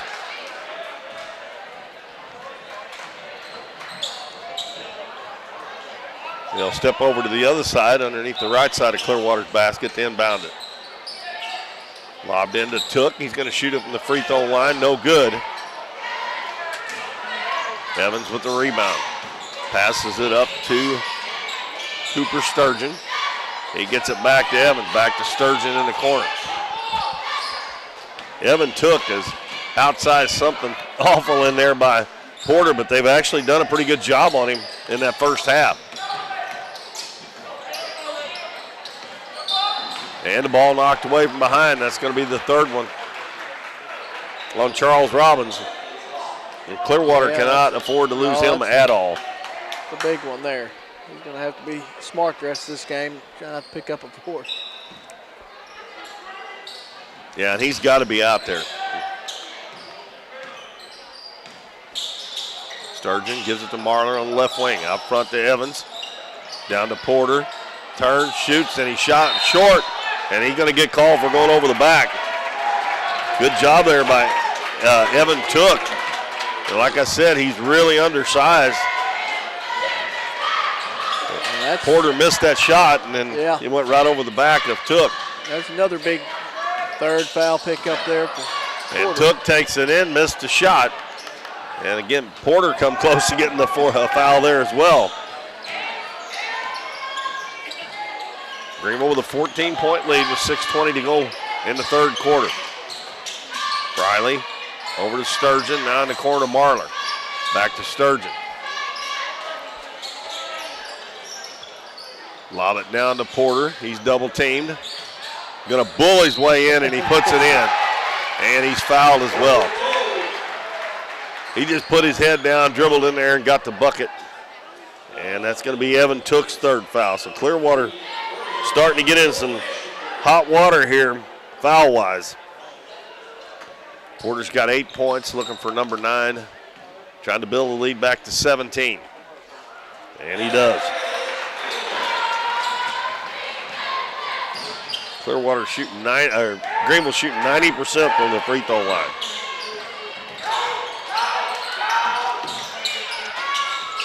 Took, at the left elbow. Hands it to Lashley. He's going to fire up a three. No good. Long rebound all the way out to Tao.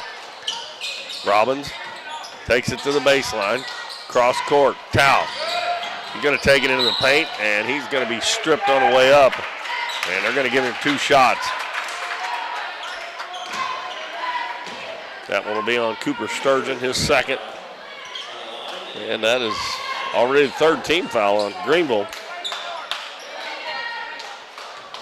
And Landon Tao 2 of 2 from the free throw line. Puts that one up, and it's good.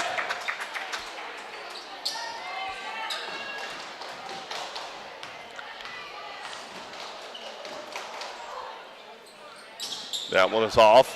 Evans with the rebound for Greenville.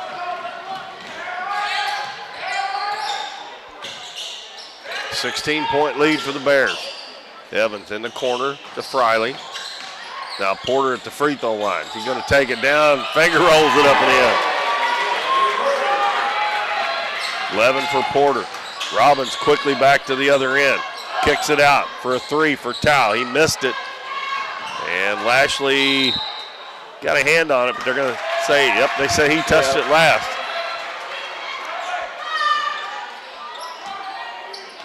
So Greenville with their, I believe that's their biggest lead at 18 in the ball game. Evans over to Marler. Marler gets a screen from Porter. Over to Friley. In the corner, Sturgeon. Down low, they're concentrating on taking it in. Porter missed it, but he got it back and put it back in. You can tell they talked about that at halftime. Yeah, that they need to dish her in more. 20-point lead. Robbins gives it in the corner to Tao. Gets it right back. Back to Tao.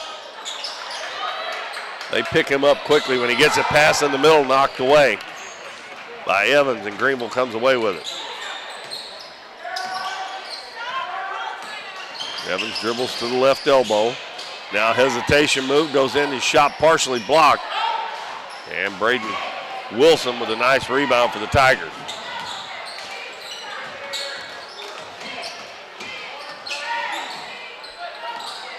Robbins dribbles over to the right side, gives it in the corner. Lashley a long 3. It's no good. Took with a nice rebound. Got to fly in there and get that. Tell you what, he is undersized, but he does a pretty good job in there. 44-26, Greenville. Got 3 minutes and 45 seconds left in the 3rd quarter. Evans is open for a long 3, in and out. And the ball's going to go out of bounds, I think. Well, they're going to give it to Greenville. I thought Porter touched that last. Jimmy Marler checks out, and Braden Odell in for Greenville. And we got a timeout with 3:37 to go in the 3rd. It's 44-26 Greenville. It is a full timeout, so we'll take one with them. And we'll be back in 60 seconds with more of the Ozark Foothills Conference Basketball Tournament. Do you have a special occasion coming up? Davis Trophies can help you find the award for your event. We can custom make your trophies, plaques, acrylic awards, or medallions to fit your needs. We also have specialty items such as insulated tumblers and water bottles. Tumblers and water bottles come in a variety of sizes and colors and can be personalized with a logo, graphic, monogram, or school mascot. Call us today at 573-996-5649 and let us help you make your event or special occasion one to remember.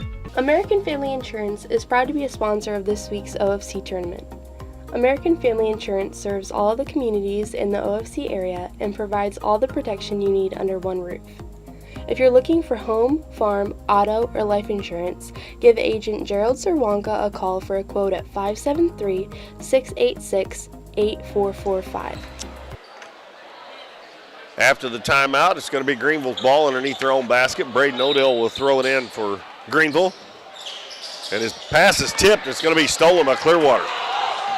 Tao will bring it into the front court, stops on the left wing, gives it to Robbins. Robbins gets into the paint. He goes up with it, and he's going to be fouled. And Clearwater go back to the free throw line.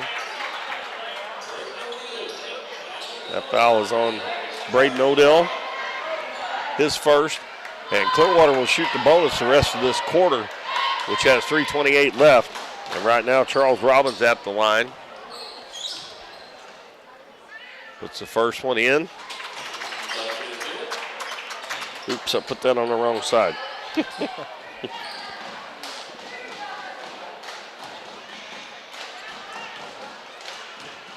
That's 10th point for Robbins. And now 11. And the lead down to 16. And Clearwater scored the last 4. They were down 20. I know it don't sound like that much, but it's a start for them to get back in the game. Just anything right now. You don't want to get buried too much. Porter puts it on the floor down into the paint, and he lays it up no good. Ball tipped around, and it's going to be Sturgeon who puts it in, and he's fouled.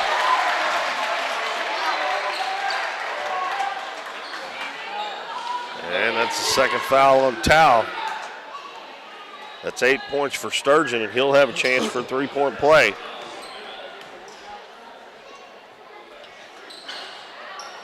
That one was short. The lead back to 18 again with 3 minutes left in the third quarter. Robbins bounces it over to Tao. He gets it right back. In the paint to Cook. Took out to Tao. I would try to do that every time, I think, because he's inside and out, and that three-pointer, he's stepping right into the shot. And Tao is up to 9 points now.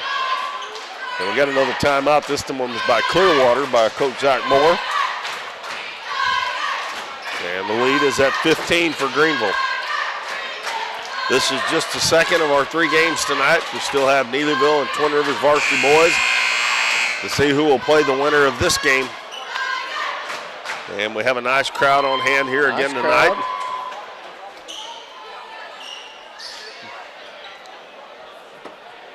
Going to be Greenville's ball. Clearwater going to apply some little full court man-to-man here. Then bounce pass comes to Friley. He's got a 2-on-1. Gives it to Porter. And he called walk, carrying or something. Official on the far side called it. Yeah. And Greenville turned it over. I missed that one, whatever it was. I must have blinked when it happened. I didn't see it either. But everyone in the stands agreed, so must have been. Yeah, you didn't hear the Greenville fans hollering too much about it. So Clearwater with a chance to get it down a little more. Nice pass underneath, and Wilson lays it in. And Robbins gets the assist. And it's 13-point game again. Evans, as Clearwater's gone to a man-to-man, they drop it off to Porter. Oh, he gets around Took, and he lays it in. Now Porter's gone to work here in the second half. He's got 15 now. Robbins almost lost it. Done a good job to get it back.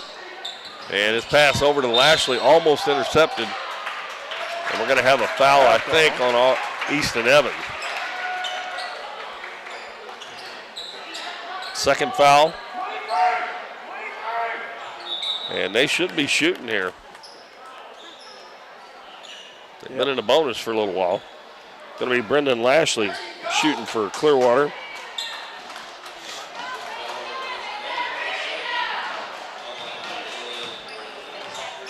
Lashley has not scored in the game. And that one rims out.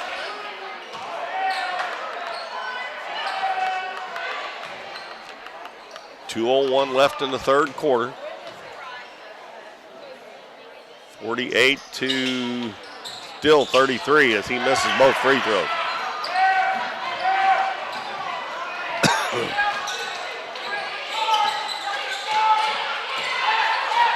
Evans dribbles around the screen, gets it in the corner to Odell. Hands it back to Evans as we wind down to 1:40 left third quarter. Evans drives, kicks it in the corner to Marler for a three-pointer, and it's good. Now Marler's in double figures with 10. That's his second three-pointer. Lead right back to 18 again.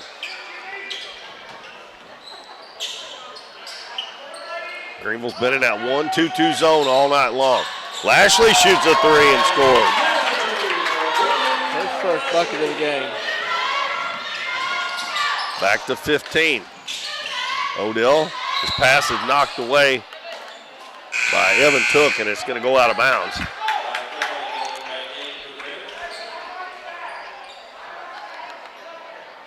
And we got Wyatt Friley back in the game for Braden Odell. And bounce pass comes to Evans. Hits Sturgeon. He bowls his way in and scores again, and he's fouled.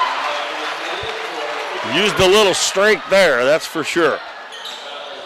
Now Sturgeon's got 10 points. But Greenville's got 4 guys in double figures. And his three-point attempt is good this time.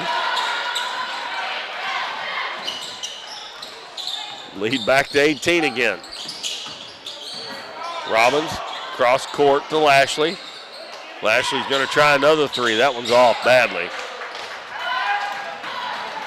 Porter will bring it up himself. Gives it in the corner, a little give and go. And we're going to have a foul on Clearwater. And I think that's on Tal. If it is, that'll be his third. I've got. What is that? That's 4? I missed one somewhere. I had. Yeah, he just fouled a second ago. But they got 4 there, don't they? Yep. That's what they got on the board. Porter will go to the free throw line. And soft touch as he gets that one to fall in.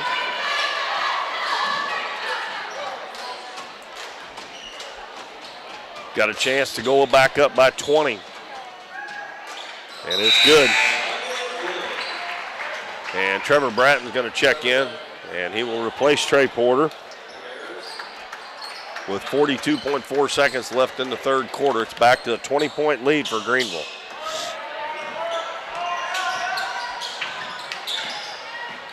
And Robbins is going to be fouled by Marler. Going to be 3 on Marler. They tried to rush Robbins out there at midcourt. Clearwater was shooting free throws really well as a team too till Lashley missed those 2 a while ago.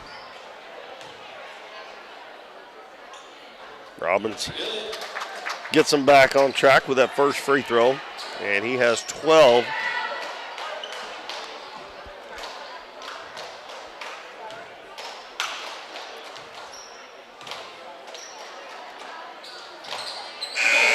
Second one good. And Braden Odell back in for Greenville. He replaces Marler. 35.6 seconds left. Dillport almost got a steal there. Pass to Evans. Nice catch there. And the ball goes out of bounds, and they said it was out off of Robbins.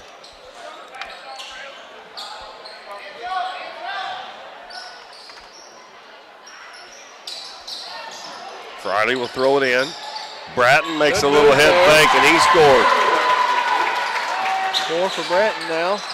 Yeah, he hadn't played but about a minute, and he's got 4 points. 58-38 with 15 seconds left. Wilson drives. He puts it up, and we're going to have a blocking foul. That's going to be on Evans, and that will be his third.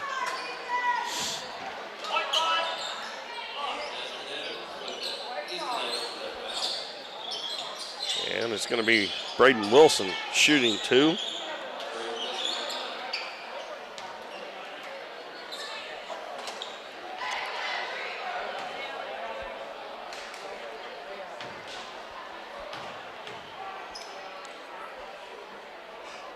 Puts the first one in. 5 points for Wilson. 10.2 seconds left in this third quarter. Wilson's next one is good as well. And Greenville's got 10 seconds. Clearwater applies a little full court pressure. Evans takes it down, and he puts it up, and he scores. Well, that's got to drive a coach crazy right there. Yeah. One guy taking the length of the floor. That looked like Robbins has been doing in some of the games. So we've reached the end of the third quarter, and it is a 20-point lead for Greenville over Clearwater, 60-40. Both teams picked up the scoring that quarter. Clearwater got 20, but Greenville got 23. Yep. And they've got a 20-point lead looking to advance to the championship game of the Ozark Foothills Conference Tournament. We'll be back in 1 minute. Kirby Sawmill has been serving Ripley County and their surrounding area for more than 50 years.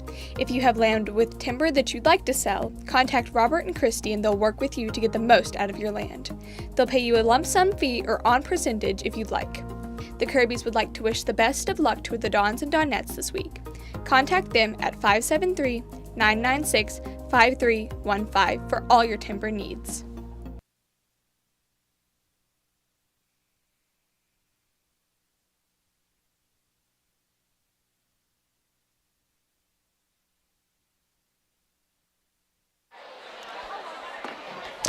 Keith Bowman and Bo Blackwell back at Donovan High School here on Varsity Boys semifinal night, and Greenville with a 20-point lead over Clearwater as we start the fourth quarter. Going to be Clearwater's ball, and they've got 6 players on the floor.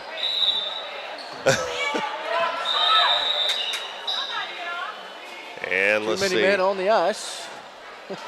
Dillport comes off, so they've got their starters back out there. Robbins, Lashley, Took, Tao, and Wilson. Robbins against that zone. Passes over on the right side to Lashley. Robbins gets it back. Good look inside there. Wilson couldn't quite handle the pass. And he threaded the needle, but I think they got a hand on it. Pass down low, Sturgeon, and he's going to get an offensive foul. And that one is picked up by Evan Took. That's 3 fouls. A lot of guys got 3 fouls in the game. Yep. Landon Tao for Clearwater's the only one with 4. Robbins. Lob pass over the court to Lashley. He gets it right back. Takes it in. Nice move. Puts it up. Boy, it looked like he got fouled on that. Greenville back the other way. Evans hands it off to Marler. Marler lays it in. A little nonchalant pass. Wide open Marler. 62-40. Robbins dribbles down into the paint, and he's going to be fouled. Let's see who they call that one on. That's going to be the 4th one on Easton Evans as well. 8, 10. Clearwater's 7 of 10 from the free throw line this half.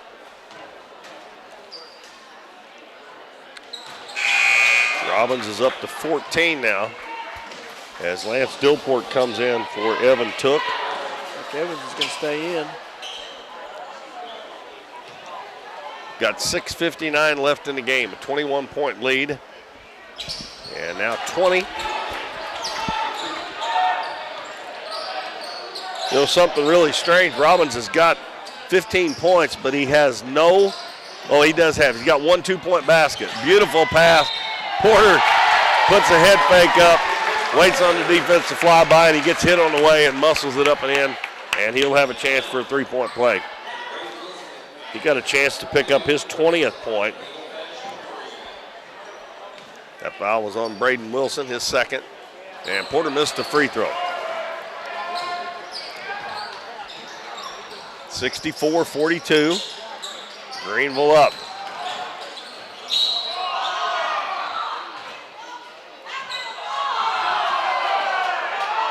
Gonna have a blocking foul on, I believe, Jimmy Marler, I think. 4 on him. So Marler's got 4. Evans has got 4. Braden Odell coming back in for Marler.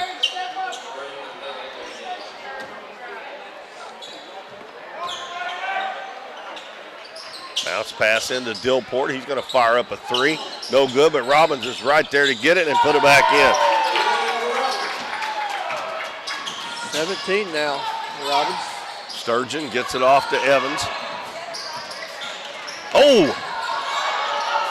He got caught an inadvertent elbow there. Robbins did, I think. Greenville, I didn't describe that very well, but Greenville moved that ball really well right there. And we're going to have an offensive foul on Lashley. That one was pretty obvious. It wasn't very violent, but you could see him pushing off. And with 6:12 to go, it's 66-44 in favor of Greenville. And we got a timeout. It's a full timeout, so we will take a 60-second break, and we'll be back with more of the Ozark Foothills Conference Tournament on Current River Broadcasting. This week's OFC tournament is sponsored in part by the Bank of Grandin. At the Bank of Grandin, your community is our community. Bank of Grandin offers full-service banking for all of your financial needs. Whether you are applying for a loan, opening a checking account, or making an investment, we offer a full range of banking services. Visit one of our local branches in Doniphan, Elsinore, Grandin, Harville, or Van Buren. The Bank of Grandin, serving our community since 1913. Cosmo Pest Solutions is your hometown pest and termite control provider. With 20 years' experience in Southeast Missouri, Cosmo Pest Solutions is here to help your home or business with all pest, termite, and bedbug control needs.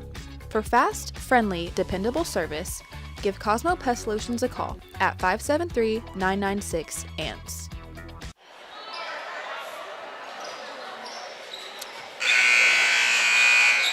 Greenville with the basketball and a 66-44 lead over the Clearwater Tigers. Pass up to Odell in the center of the floor to Evans. He lets the traffic clear. Passes down low. Porter puts it up, no good, and the ball goes out of bounds. And he's a little upset with himself on that one. He kind of leaned in there and just kind of flipped it up instead of going up strong that time. And Clearwater gets it back, down by 22. Lashley, they leave him open, he's going to fire a three, and he buries it. That's his second three-point basket. Act like he didn't want to shoot it, but they're going to let me, I'm going to shoot it. Evans drives down out in the court to Odell. He's going to bring it back out and give it to, to Porter. Over to Evans on the right wing. Brings it back out front. Over on the left side in the corner to Odell. His three no good. Offensive rebound by Sturgeon. Put it up no good. Porter gets it and puts it up and it falls in. That's 21 points.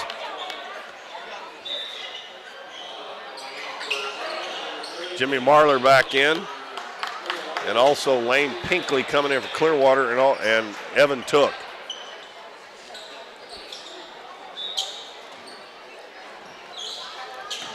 Trey Porter up to 21 points, and that's what Greenville's lead is right now. Robbins going to stop and shoot a three. No good. The ball comes right back to him. He takes it into traffic and puts it up and in. Quickly to the other end. Sturgeon. Pounded in the corner. Gets it back out to Evans. Evans in the corner. Sturgeon. He's going to try a three. It's short. Ball batted around. Trey Porter gets it. Puts it up. We're going to have a foul before the shot. And that'll be the fourth team foul. Second foul on Pinkley. And bounce pass comes to Evans in the corner. Marler, three-pointer. It's short. Pinkley gets the rebound for the Tigers. Passes it ahead to Tao. Tao dribbles down. He's going to put it up off the glass. No good. And Sturgeon with the rebound for the Bears. 4.5 minutes left in the fourth quarter. 68-49 Greenville. Evans in the corner. Marler lobs it into Porter. Porter goes in, puts it in. Nothing they can do about it. No. Lead back to 21. Robbins fakes the three, takes it in, puts it up, and they're going to call a foul on the floor on the Bears. Going to be on Friley.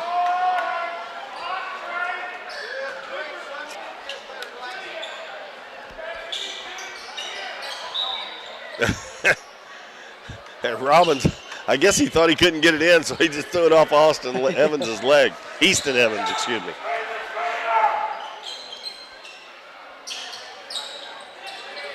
The ball's tipped, but it goes to Lashley. And Pinkley's going to shoot a long one. It's no good. Porter with the rebound for Greenville. Gets it out to Evans. Evans gives it in the corner. Friley. Back to Evans with 3:50 to go. And Greenville up by 21. Friley lobs it in the paint to Sturgeon. He's going to put it up. It won't go. Tipped up by Marler, no good. And Porter gets the rebound. And they're going to call a foul, I think, on Marler's tip.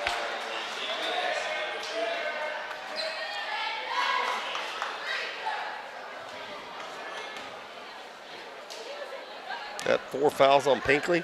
I've got 3. But that's what I had 4. too. Huh. Marler misses the first free throw.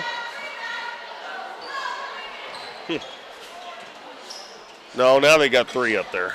Oh, okay, they got it. Marler gets the second one. I've never claimed to be good at math, so I could Well, have been wrong. I did. I was. And Robbins did everything but go in. Robbins got robbed. Sturgeon in the corner, Marler. Oh, Sturgeon's wide open. He finally gets it to him, and he puts it in. Well, Greenville's spreading that scoring around now. They've got 4 guys in double figures. Robbins into the paint, stops, pops, and scores. 21 for Robbins. Sturgeon circles back out to the baseline. His pass is tipped, and it's going to be stolen. Here comes Tao. Tao's going to take it right at Evans, and he gets out of the way because he's got 4 fouls. And that was smart by Landon Tao to take it at him. 73-53. Evans got a 2-on-1. Fakes the handoff, puts it up, no good. But he's going to be fouled. And I have that the 4th one on Evan Took. That's what I got. Couple free throws here for Evans. 2:44 left in this ball game. Greenville's 5 of 8 so far this half after going 8 of 9 in the first half. Easton Evans picks up point number 17. 2 minutes and 44 seconds left in the 4th quarter. And that one is no good. Porter with the offensive rebound. And he is going to be fouled. That will be the 4th one on Pinkley.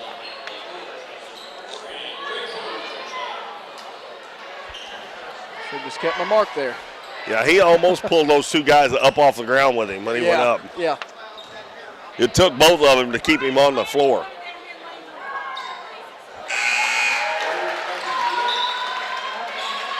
That is a game high 24 now for Trey Porter. We got Dillport checking back in for Landon Tao. Porter makes both free throws and gives him 25 in the game. Well, Keith, like you said, Greenville's got pretty good even scoring. Well, Lashley shoots a long one. It was right on line. I think that ball hit the cable up there shaking. Maybe because it was so far out. Yeah. Greenville's got such even scoring. Porter only had 6 at halftime, and they were still up 17. Marler for 3. It's good. Marler with 18, or excuse me, with 16 now. They have 4 guys with at least 16 points. That's kind of hard to beat. Yeah.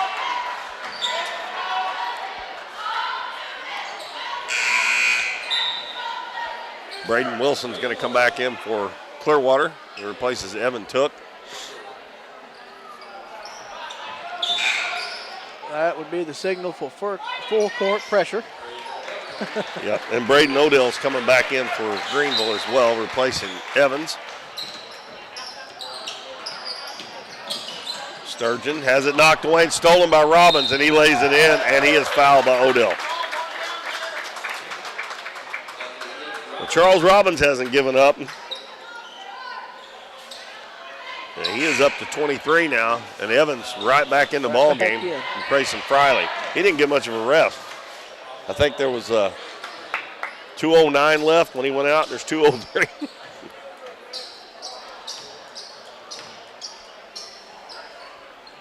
Robbins gets the 3-point play.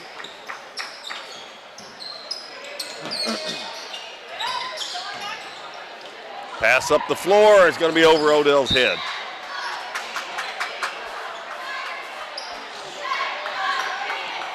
(79-56). As we are under 2 minutes to play now. Robbins into the paint, and his shot's a little too hard. He gets his own rebound, puts it up, and scores. I believe that just made him the high scorer in the game now. Odell got behind the defense, goes down, lays it up too hard. Evans tips it in.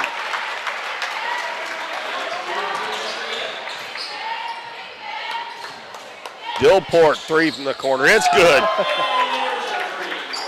Just trade baskets now. 81-61. Minute 15 to go. Evans all the way down, lays it up, and they're going to call a foul. That's going to be number 5 on Lane Pinkley. He is going to foul out of the game with 3 points.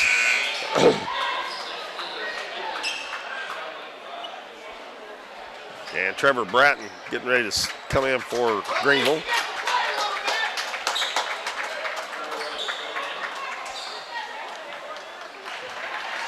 And Porter checks out. Well, Porter goes to the bench with 25 points. And Evans getting ready to come out of the game as well, if he makes both these free throws. Now he's got 20. Number 15, Drake Stilts checks in for Greenville. No, I guess Evans is going to stay in. He has 21. Robbins takes it into the paint, stops, pops, and scores again. He's going to get his 30 no matter what. Pass ahead to Bratton, and it goes right through his hands. Good luck. Now number 14, Ryan Payne, is going to check in for Jimmy Marler. 83-63, we're under a minute to go. Dillport's pass is knocked out of bounds. So the Greenville Bears are going to advance to the championship game. They are the number 1 seed. Odell with the rebound. And Clearwater will play for third on Thursday night. And Robbins picks up foul number 4, I believe. That's what I have. And it's going to send Evans to the free throw line again. They keep fouling him. He's going to catch Trey Porter for team high honors and points. He has 22 now. Porter went to the bench with 25. Well, I tell you what, you don't want to foul either one of these teams, really. You don't want to foul them. They're both excellent free throw shooters. Evans doesn't even wrinkle the net when his go through. Back at the other end, Lashley's going to shoot a 3. It's no good. Bratton with the rebound for Greenville with 35 seconds to go. Pass up the floor, Stilt. He's got a layup, reverse, and he missed it. Back the other way, Robbins. He's one-on-one, going to take it all the way, and an offensive foul. Robbins is going to foul out. That charge taken by, I think that was Bratton that drew that charge. And Robbins is going to foul out with 28 points for the Clearwater Tigers. Evan took back in for him.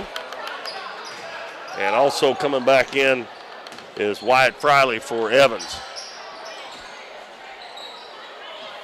Greenville has the ball, 15 seconds to go. They got a 22-point lead. Still takes it in, hands it off to Bratton. Bratton brings it back out. Looks like they're going to maybe dribble it out unless they take a shot right here at the end. And they are going to, nope, still started to shoot it.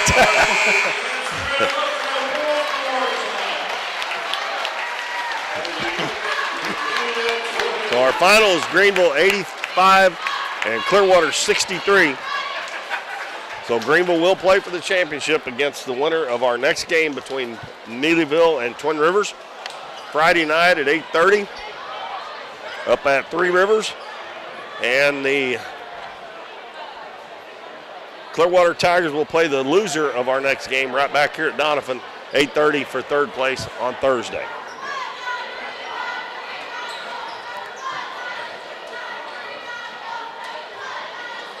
I think I'm ready now, Keith. All right. All right, so for Clearwater, I have Charles Robbins with 28. I got Evan Took with 7. Brendan Lashley 6. Landon Tao 8. Lane Pinkley 3. Braden Wilson 6. Lance Dillport 5. On over to Greenville side. Easton Evans ends with 23. Cooper Sturgeon with 15. Jimmy Marler 16. Braden Odell 2. Trevor Bratton with 4. And Trey Porter finishes with 25 on the night. So big night from Greenville. I spoke about the free throw shooting. Let's see, both teams shot right at 80% from the free throw line. Clearwater was 15 of 19, and Greenville was 20 of 25. So you don't want to foul either one of those teams, that's for sure. So Greenville moves on, and Clearwater will play for third. And we have one more game here to decide who will play the Greenville Bears and who will play the Clearwater Tigers. Twin Rivers and Neelyville on the floor. We're about 14 minutes away from our starting lineups, and we have not had the national anthem tonight, so I guess we'll have it before this game. This one then. So we're going to take a break for just a little bit, and we'll be back. We'll give our voices a rest, and we'll be back to get ready for this second semifinal. And then all of our brackets will be set for the third place games and the finals of the Ozark Foothills Conference Tournament. Stay with us.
Welcome back, everybody. We are back almost set for our final semifinal of the varsity boys between the Twin Rivers Royals, the 3-seed, and the number 2-seeded Neelyville Tigers.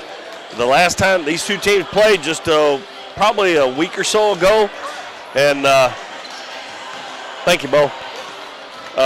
And it was at Twin Rivers. Neelyville won 48-47. So we expect a really close game here again tonight. The winner will play the Greenville Bears in the championship, who just won the last game 85-63 over Clearwater, and the loser will play Clearwater for third. Now, Neelyville has a record of 15-7, and Twin Rivers is 12-10. Neelyville's averaging 56.7 a game. They're giving up 51.1. Twin Rivers is averaging 53.5 and giving up 55.2. Now, if I can get my papers stuck together. There we go. Dating back to 2008, this looks like Twin Rivers has a 16-11 mark over Neelyville. And I need to go over our list of sponsors once again here before we're going to have our national anthem before this game. We're still about almost 3.5 minutes away.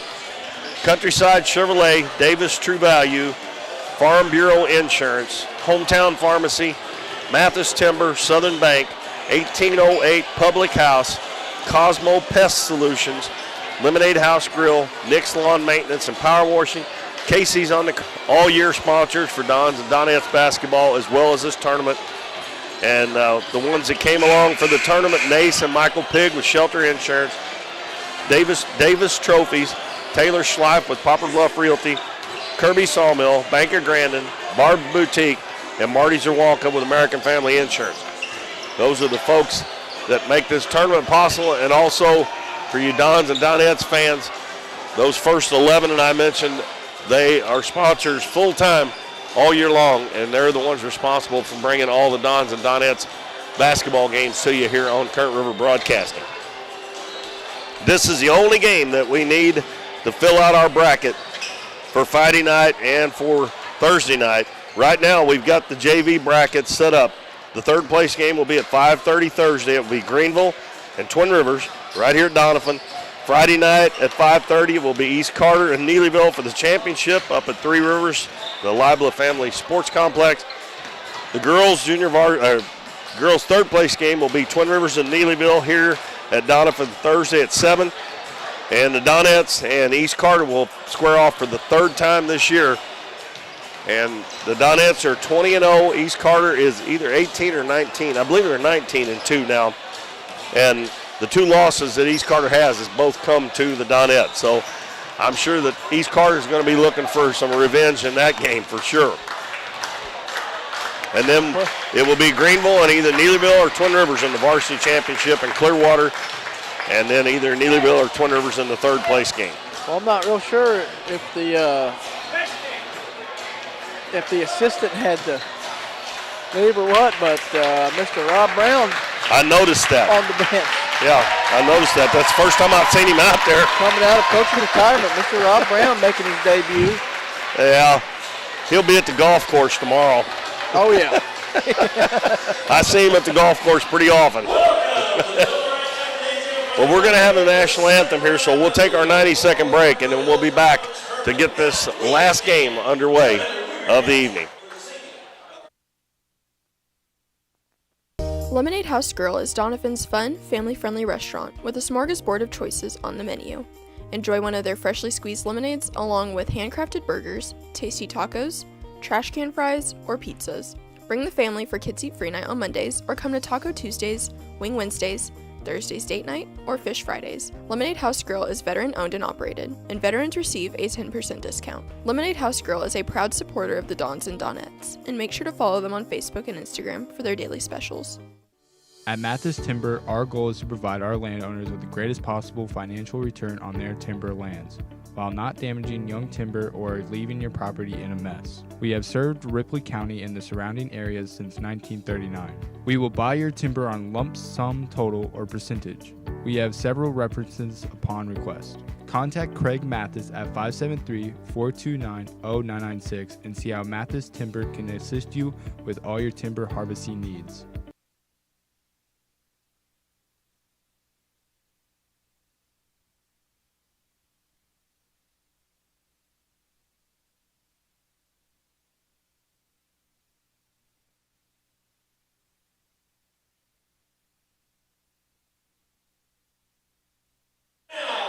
All right, welcome back, everybody. This is Keith Bowman. Bo Blackwell is right here beside me, and we are set for our final game of the night. The Twin Rivers Royals, coached by Seth McBroom, 12 and 10, will start number 2, Carter Williams, a senior.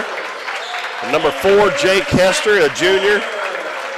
Number 12, Brett Robards, a senior. Number 24, Luke Hester, a junior. And number 30, Zach Joyner, a senior. For the Neelyville Tigers, with a record of 15 and 7, it'll be number 2, Zach Cowley. Number 5, Drew Shands. Number 22, Kai Wolfram. Number 24, Kaysen Stephen. And number 32, Grant Hale. Neelyville wearing white with maroon numbers and gold trim. Twin Rivers with blue uniforms, white numbers, and red trim. This will fill out our bracket completely for the final 2 nights coming up Thursday and Friday. As I said, they played a week or so ago. Neelyville won at Twin Rivers 48-47. It'll be Kaysen Stephen jumping against Zach Joyner. And the ball is controlled by Twin Rivers. Robards with it. Gives it to Carter Williams. Back to Robards, left side to Hester. And a backdoor lob as the shot is missed. And Cowley thought he couldn't pick that up because he had been out of bounds and come back in. Three-pointer from the corner is up and bricked there, but offensive rebound by Jake Hester, and he lays it in to put Twin Rivers up. Twin Rivers applying full court pressure. Wolfram gives it to Cowley. Cowley into the front court to Shands. Shands double team, bounces it back to Cowley. Cowley into the paint, kicks it out to Wolfram, over to Shands, now to Stephen. Stephen to Cowley in the paint, fall away jumper by Hale, no good. Stephen is going to be tied up on the rebound by Hester. And it will go to the Neelyville Tigers. Cowley will toss it in. Throws it in to Wolfram. The ball batted, but Wolfram gets it, and he's open from about 8, and it's good. Kai Wolfram gets Neelyville tied at 2-2 now. Hester gives it to Luke Hester. Cross court in the corner to Robards. Right back to Hester. Hester is going to set for a 3. It's short, and the ball bounces all the way back out to Carter Williams to Robards on the right wing. Carter Williams drives, fall away jumper. That's going to be an air ball, and Zach Cowley gets the rebound. Gets the outlet to Wolfram. Wolfram up ahead in the corner. Stephen, he's open for a 3, no good. And that is Jake Hester with a rebound for the Royals.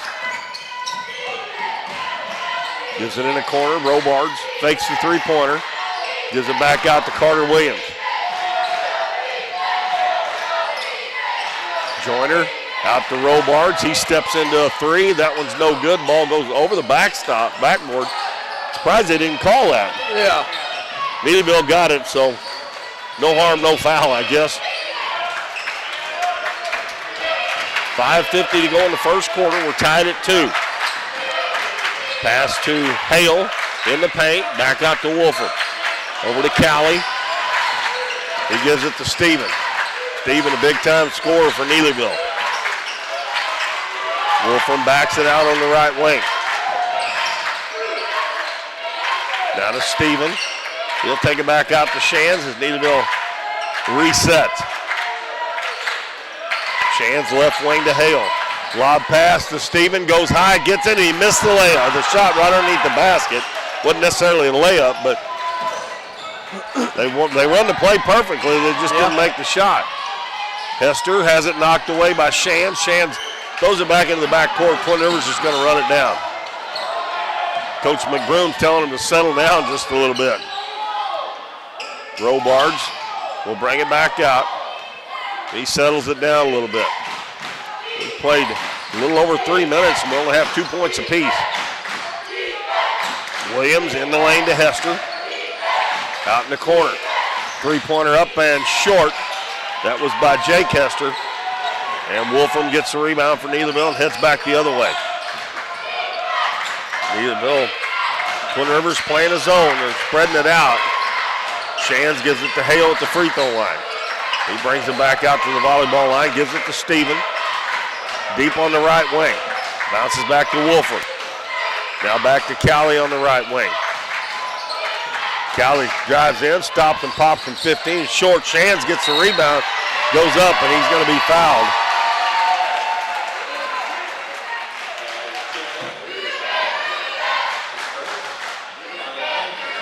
That foul is on Jake Hester. That's our first foul in the game on either team. Drew Shands will be at the free throw line. Shoot 2 for the Tigers. Stevens. Well, in the program it says Stevens. Yeah. Did he make? I guess he missed that. I wasn't paying attention. I probably won't remember it now. I've called him Steven for like 3 or 4 games. That'd be all right. Somebody call and tell us that? I got a message, yeah. Yep. Second free throw's good by Shands. Wow, you'd thought they'd let us know by now because they played Donovan over here. Well, it's funny. I think they did, and I think I forgot to. Oh. I think it's my bad. Twin Rivers with it. Hester dribbles into the paint. Nice pass down low. Shot blocked from behind. That was Heckenberg. And it was blocked by Stevens. Hale's jumper's up, and it falls in after it bounced up a couple of times. Neelyville goes up 5-2. Heckenberg bounces right side, intercepted by Cowley. Cowley goes over to the right side, goes down, and the ball knocked out of his hand. Nope, they're going to say he just lost it. That, in my opinion, was a freshman mistake. If he'd have went down the left side, he could have had somebody fill the other lane, had a 2-on-1, and he took away the 2-on-1 by going back to the right side.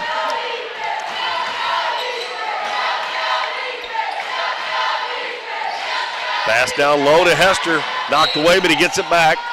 And they're going to say he traveled with it. I'm not seeing some of these walking calls, traveling calls they're calling. I'm not sure what they're, 3 minutes left in the first quarter. Neelyville leads 5-2. Wolfram back out front to Shands. And he traveled. I wasn't paying attention, but they call it.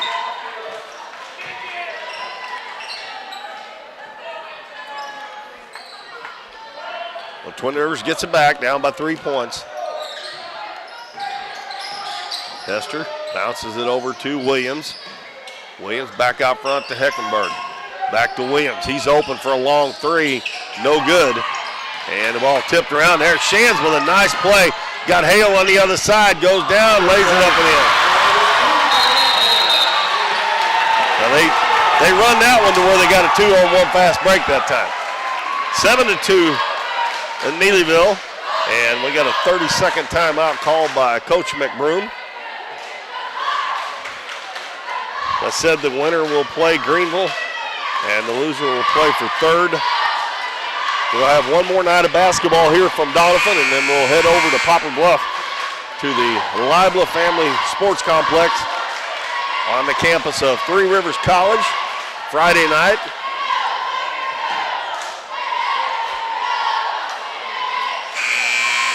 And we have 6 games total left for you after this one. 6 games.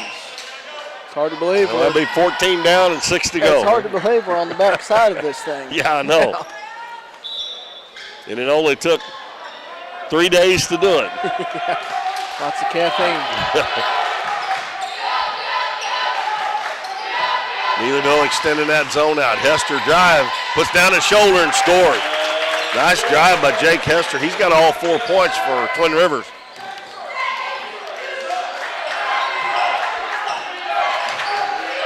Two minutes and 5 seconds to go in the first quarter. It's 7-4 in favor of Neelyville. Shands right wing to Cowley. And Twin Rivers comes up with a steal. Luke Hester takes it down, spins into the paint, goes up, and we're going to have a foul and 2 shots coming for Luke Hester.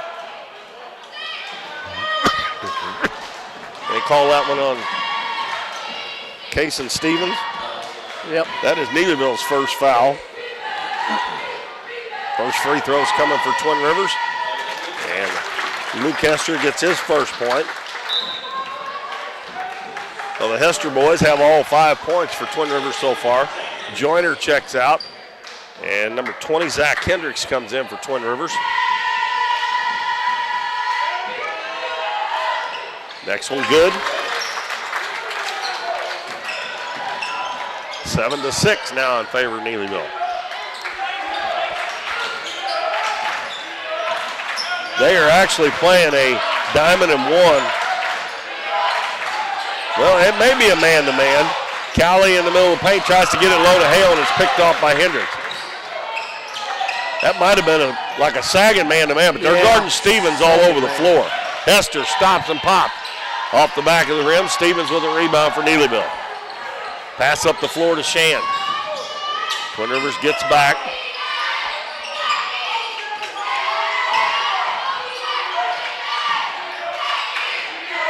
Wolfram just dribbling in a little circle there. Yeah. Gets it over to Shands. Heckenberg is, and we're going to have an offensive foul, block an illegal screen on Grant Hale. They are trying their best to get Stevens open, and Heckenberg's guarding him everywhere he goes. That's why I said it kind of looks like the rest of them are playing a zone, but then it doesn't at times too. Yeah, that time I can't remember who was guarding 24 there, guarding him all the way. The rest were in the zone. And a lob down low to Hendricks, and we're going to have a Hell ball.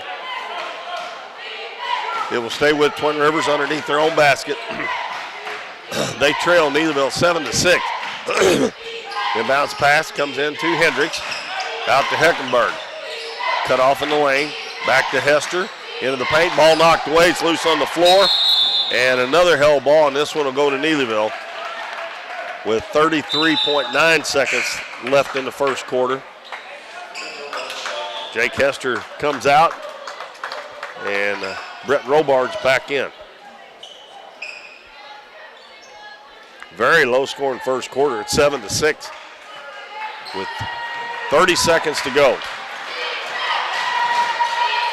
Still a nice crowd on hand here tonight for this last game. Shands open three, doesn't take it. Cowley out to Wolfram. Long two is up, it's no good. Robards with a rebound. He kind of shot that one a little bit quicker probably than Neelyville needed to. Heckenberg gives it to Robards. In the corner, Hendricks out front. 5. Heckenberg takes it to the baseline. And it's going to be knocked out with 1 second left. It's time to toss it in and throw it up.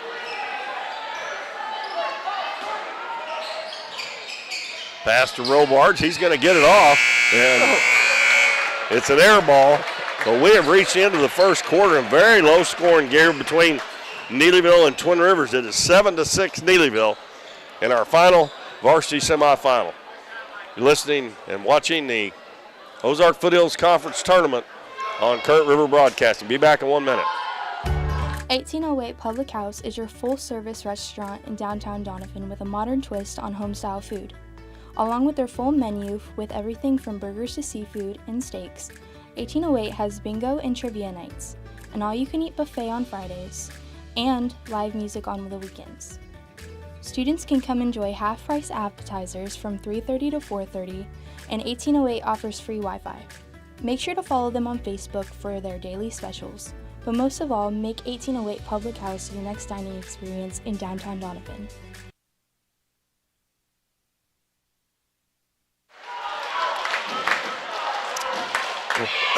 Neelyville leads Twin Rivers 7-6 at the end of the first quarter. It is going to be Twin Rivers' basketball to start the second. Neelyville sends out the 5 that started the game. They have not used a substitute yet. They only have 3 subs on the bench. No, they only have 2. I'm sorry, they only have 2 subs. And Twin Rivers sends their starters out minus Zach Joyner. Hendricks will be in his place. Lob underneath, and Carter Williams misses the tip. And we're going to have a foul on the rebound. Hale got the rebound.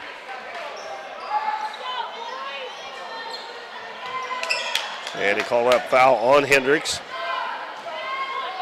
That's his first.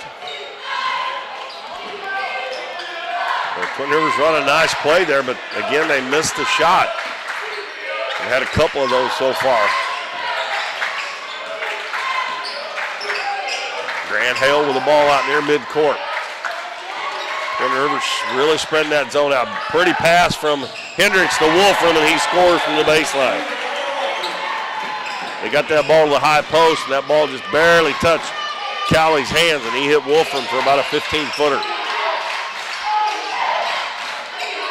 Jay Kester throws it cross court to Robards. Now to Carter Williams in the corner, Jay Kester. Back to Williams. Twin Rivers being very patient. Hendricks out to Robards. Robards, he'll back it back out. Throws it over to Jay Kester. In the corner to Luke Kester. Just inside the three-point line. Pass back out front. And we're going to have a 3 by Robards. It's an air ball, but it's rebounded underneath by Jay Kester, and he lays it in. He has 6, and Luke Kester has 2 free throws for Twin Rivers' 8 points. And they are back within 1 at 9-8.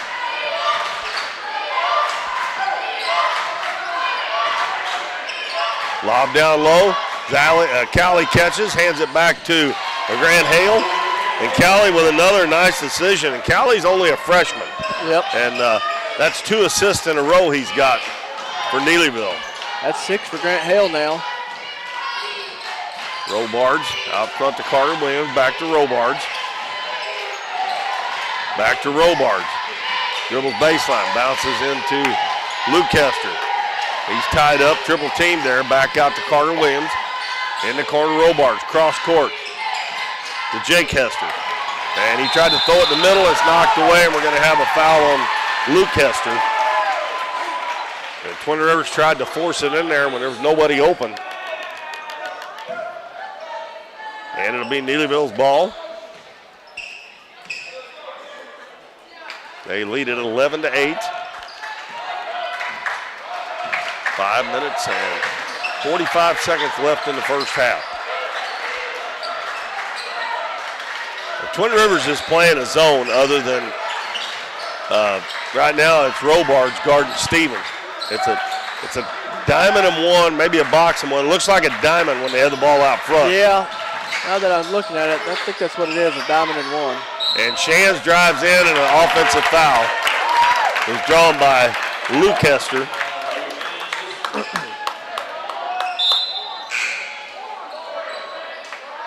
Now we got Shane Vaughn, a senior, checking in for Twin Rivers, replacing Robards. Still a very low-scoring game at 11-8. Vaughn dribbles over to the right side.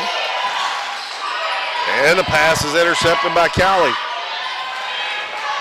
Coach Benson just drops his head and shakes his head.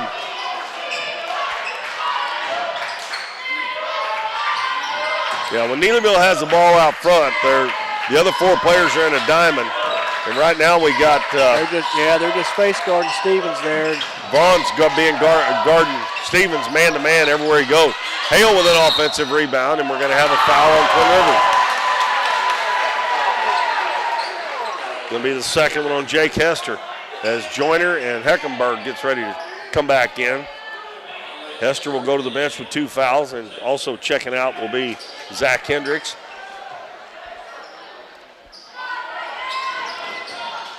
Stevens, they've done a good job on Stevens. He does not have a point yet. The thing about it, Neelyville is being patient to get somebody else open and not throwing away opportunities by turning the ball over a lot.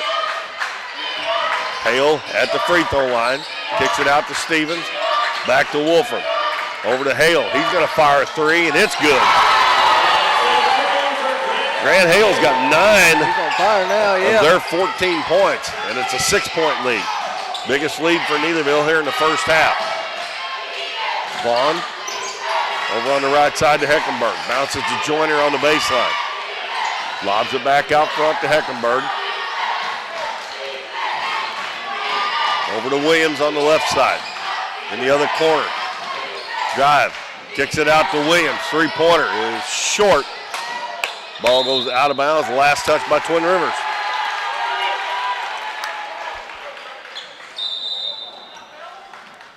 Robards coming back in. And he replaces Carter Williams.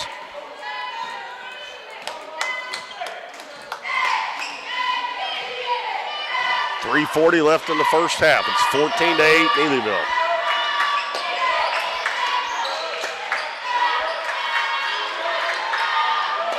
Shands gives it left wing to Hale. Skip pass over to Wolfram. In the corner, Callie. He's open. 3-pointer is an air ball. And Luke Hester gets the rebound. Brings it up. Oh, he did travel. I didn't know if they were going to call it or not. The official right here by him didn't call it. The one on the other side did. I thought he walked. Yeah, look, one too many right there.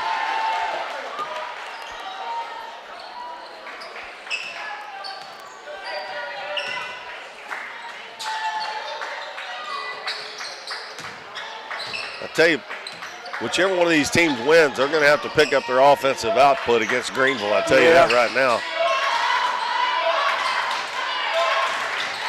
And both teams are playing pretty good defense here. Oh, nice give and go. And the layup missed by Shan. Robart picks it up off the floor. Gives it to Hester.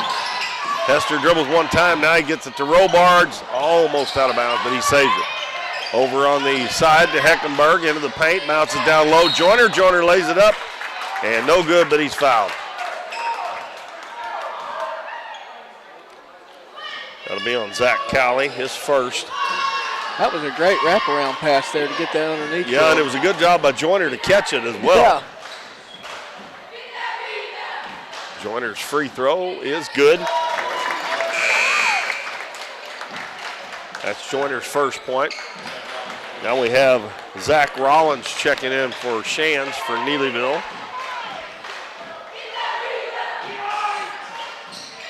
And that one rims out. Hale gets the rebound. Passes it up to Cowley.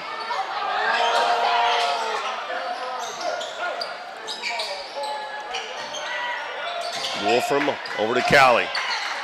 Well, that free throw line is wide open, isn't it? Yes, it is. Surprised Hale don't go there. Dribbles down, kicks it in the corner. Rollins now to Wolfram. Back to Rollins. Bounces in the corner. Steven. He hits Cowley. Cowley's going to take it, shoot it too hard. And a great box out there by Robards as he got Hale out of there. 2 minutes left in the first quarter. Bounce in the lane to Joyner. Joyner put it up no good. Tipped up by Hester, no good. Ball's loose, and Hale comes out with it for the Tigers. Dribbles hard to the right wing. Picks it up, bounces it to Steven. And Neelyville's going to call a timeout with 1:45 to go in the first half. And we only have 23 points total so far in this first half, huh?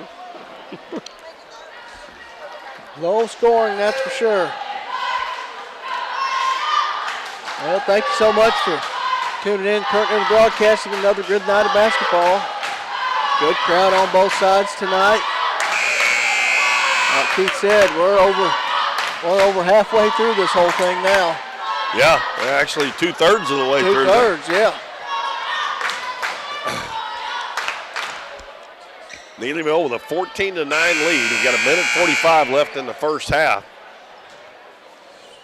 This might be one of those games, the first team that gets to maybe 30 wins it at the rate we're going. Well, the first time they played, the score was 48-47, so it's kind of the same thing, only less scoring this time. Cowley throws it out front to Wolfram. Heckenberg all over him. Gives it to Rollins. In the corner, Hales up for threes, an air ball.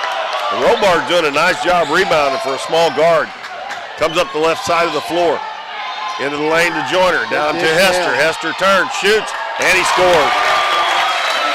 That's Luke Hester.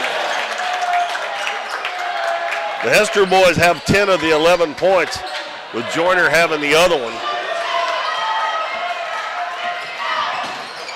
Wolfram to Hale between the circles on the right side.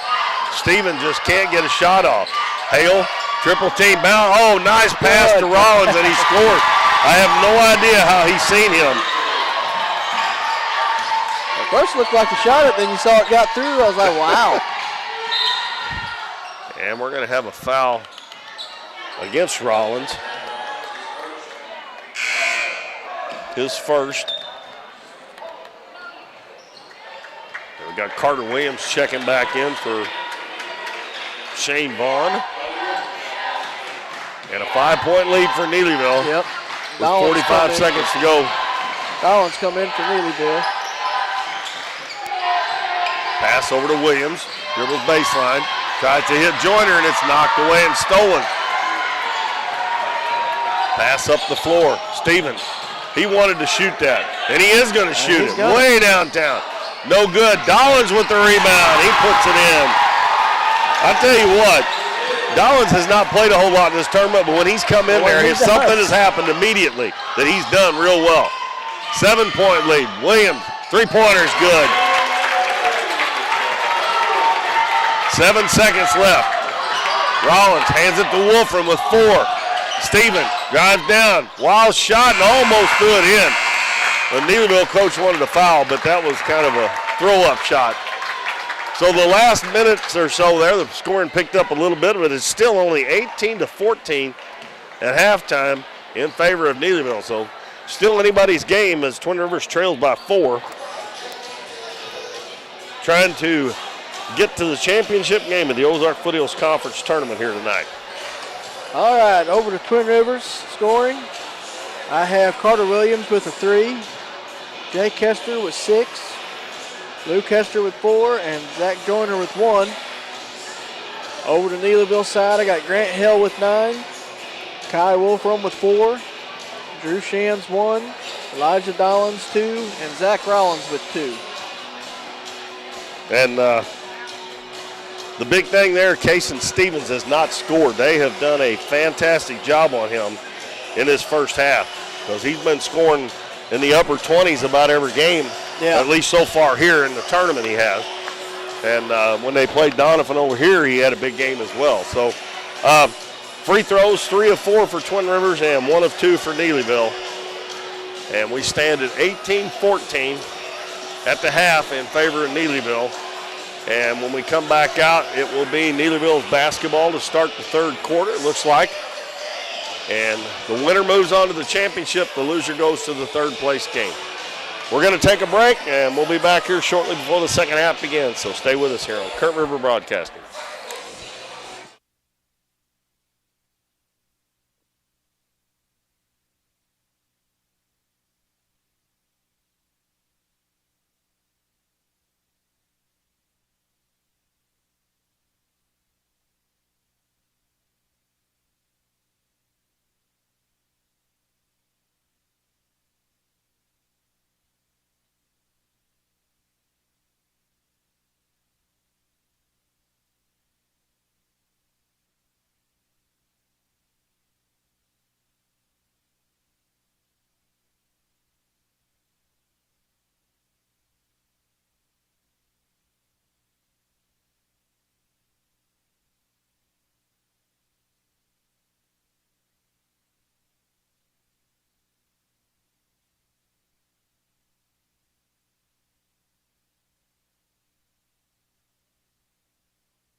Welcome back. We are back at the Bill L. Wright Gymnasium in Doniphan for Ozark Foothills Conference Tournament basketball action here on Current River Broadcasting.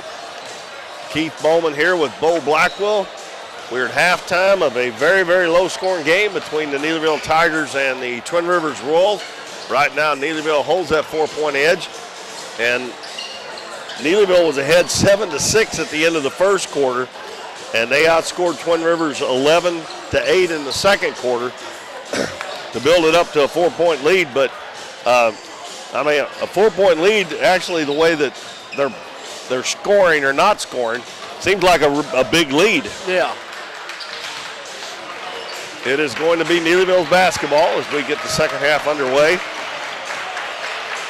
And we got 2 quarters to decide who's going to play the Greenville Bears in the championship game Friday night.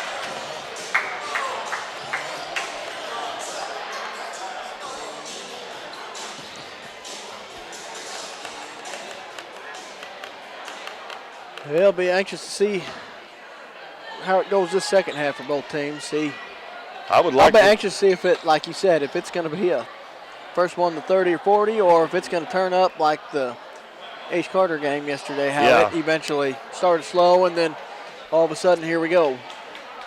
Well, I'd like to see the scoring pick up just a little bit, to tell you the truth. Wolfram, Shands, Stevens, and Dollins are starting this second half instead of Cowley. And Hale, for Twin Rivers, it'll be Jake and Luke Hester, Williams, Robards, and Joyner. And Twin Rivers, I believe they're playing straight man-to-man now. Shands in the corner, gives it to Stevens, has not scored in the ballgame. Three-pointer in the corner from Hale is up and good. He has 12 of the 21 for Neelyville, and they open up a 7-point lead. Hester gives it to Robards, head of the key, over to Luke Hester. Robards fakes the three, lobs it back out to Carter Williams. That zone is really giving them problems. Yeah, it is. Even if they get it at the free throw line, they don't seem to get anything out of it. Hester bounces it to Joyner. He didn't want to shoot it, gives it to Robards, and his pass is stolen by Wolfram. Wolfram goes down, and we're going to have a foul. We'll see if they give him the basket on that. Nope, they're going to call it before the shot. Well, the Twin Rivers lucked out right there. I think Wolfram probably should have given that up on the other side. He had a perfect 2-on-1. Yeah, they got lucky that they didn't get the basket and a free throw there. Stevens to inbound it, lobs it in to Hale. He gives it back to Stevens. Bounces down low, Dollins turns, shoots, and he scores again. He is a load down there. Doesn't seem to get a lot of playing time, but he makes the best of it when he does. And it's a 9-point lead. That's the biggest lead of the game. Hester throws it out of bounds. Trying to hit Joyner, and he threw it too high. Coach McBroom wanting his guys to come up and put on some full court pressure. But it looks like it's just man-to-man pressure. He's wanting them to double team. Hale in the corner, gives it back to Wolfram. We're just underway in the second half. And Neelyville's already got the first 5 points of the quarter, and they lead by 9. Stevens gives it to Hale at the free throw line. Hands it off to Shands, back to Hale. He's open again at the head of the key. That one's short. And the ball saved him, but it's saved to Joyner. Lob up the floor to Hester. He takes it down, and we're going to have an offensive foul on Hester. Should have dropped it off to Luke Hester. That's 3 fouls on Jake Hester.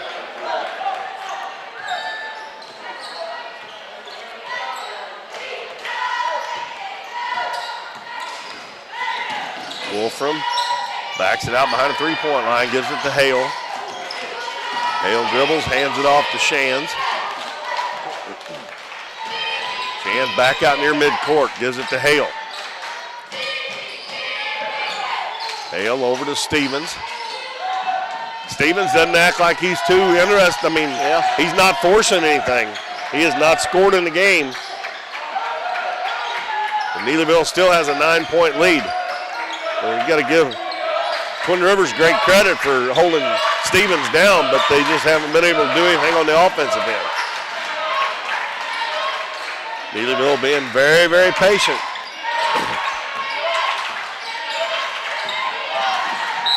And we're going to have a foul. Going to go against Luke Hester. That'll be his second. And the second team foul. Jake Hester checks out. And Eli Heckenberg comes in. Zach Cowley coming back in for Neelyville. He is going to replace Dolan. They got to be pleased with what they got out of him when he was in there.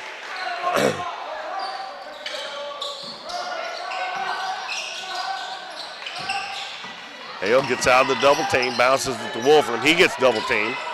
And the ball knocked away, and Wolfram saves it in underneath the shins, and he puts it in. Way to stick with it. A great hustle by Kai Wolfram. And Neelyville just out hustling Twin Rivers to the ball there, because Twin Rivers should have had that steal. Heckenberg in the corner. Hester's open from about 12. Too long. Stevens with a rebound. He's going to take it down. Hands it to Shands. Shands drives, goes in, puts it up. Offensive foul. That's a charge on Shands, picked up by Luke Hester. Number 2 on Shands. Joyner checks out. And Zach Hendricks back in for Twin Rivers.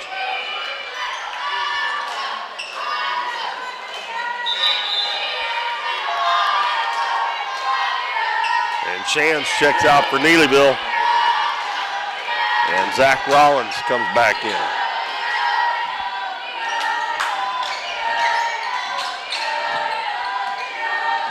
Twin Rivers, we've played 3 minutes and they have not scored in this third quarter. Hester throws it back out to Robards. Twin Rivers is playing with the basketball a long way away from the basket. And Robards throws it away. If I'm not mistaken, that made it into the trash can. Good shot. Yeah. Couldn't do that again. Well, Twin Rivers needs to throw some in that basket up there instead of the trash can. Yeah. They've only got 14 points. And we have played almost 2.5 quarters.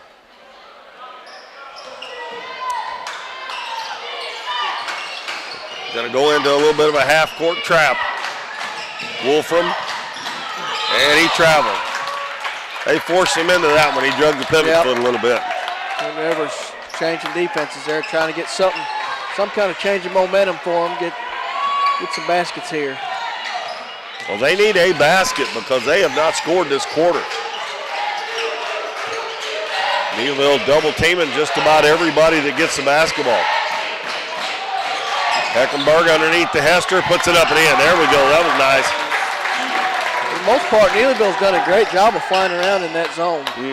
Getting there, getting cross-court passes, they're making it across there and really packing that in.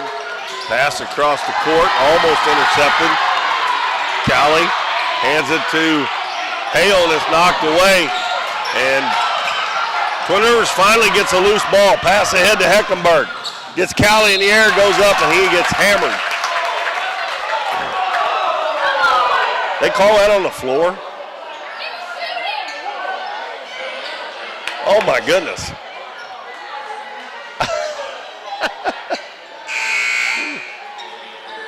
That's a second foul on Zach Cowley. I cannot believe that wasn't a shooting foul. Heckenberg has to come out. He got hammered on that. Hammered on that one, yeah.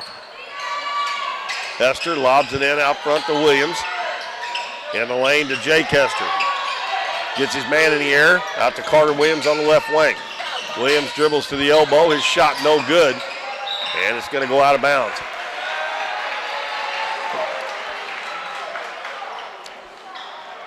(25-16).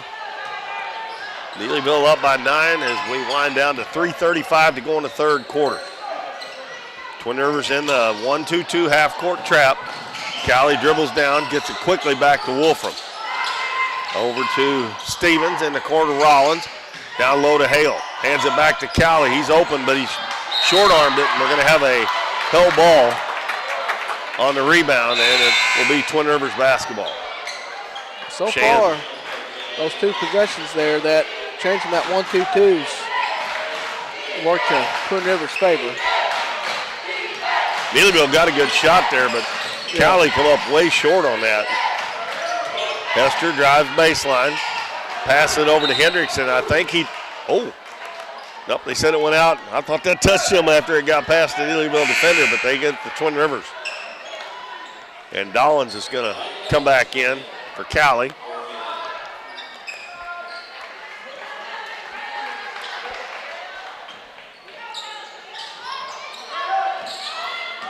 Robards stops at the head of the key. Hester comes out to the volleyball line to help him. Dribbles to the head of the key. Bounces over to Williams. In the paint to Robards to Zach Hendricks. That was a nice play there. Get that ball to the high post. The man cut on the baseline, got an easy layup. Back to a 7-point game. Shands in the lane to Steven. Turns, shoots, and he's missed again. Dollins with another offensive rebound. And we're going to have a foul.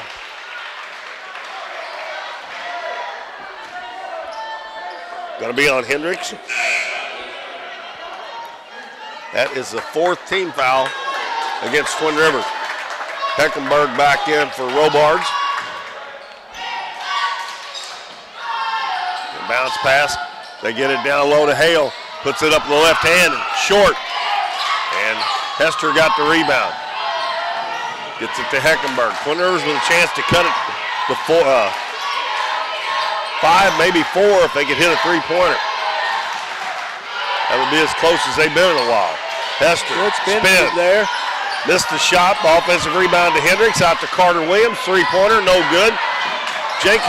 Luke Hester with a rebound. Ball knocked away from him, but goes to Heckenberg in the corner. He gets out of a double team. Out to Hester. He's wide open. That three's on the way. It's no good. And we're going to have a foul against Luke Hester.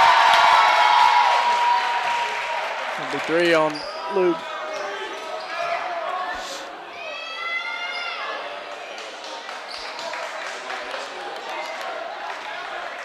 That was the 5th team foul. Shouldn't have been shooting 2 shots there? I think it was because it's an offensive, right? Or no? Yeah, I think they've got it figured out now. Yeah. They lost a little time on the clock there, a few seconds, but I'm not sure who's supposed to be shooting. I don't remember now. Neelyville's only shot 2 free throws, and Twin Rivers has only shot 4. They have to try to figure out who Luke Hester pushed on that rebound. Yeah. I don't remember. They're going to say it was Steven. Hey, that may get him off the schneid here. He has not scored.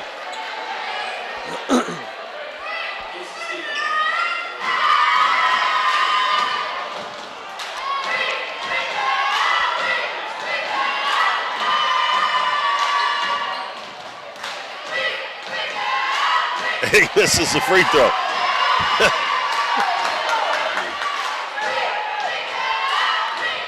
Well, that last trip was big for Twin Rivers because they got about 3 shots at it.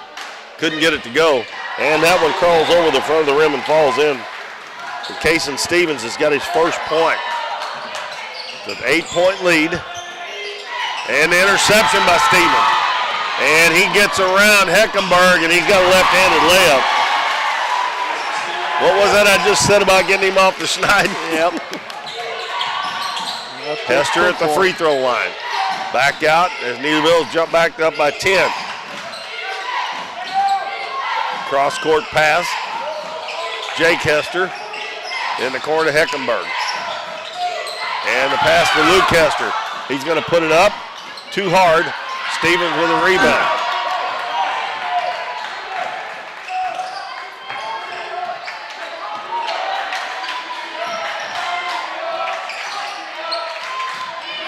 1 minute to go in the third quarter. 28-18 Neelyville. And there was 2-3 here.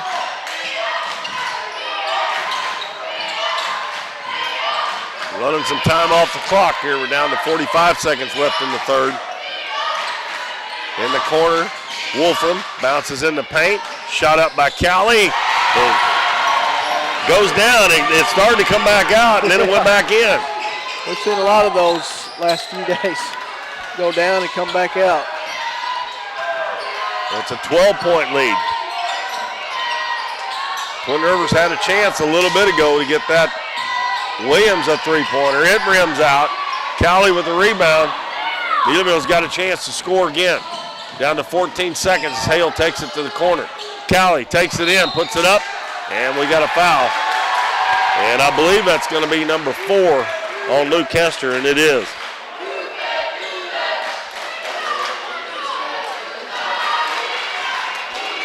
.4 seconds to go in the third. Zach Callie at the free throw line. Puts the free throw up and he gets it.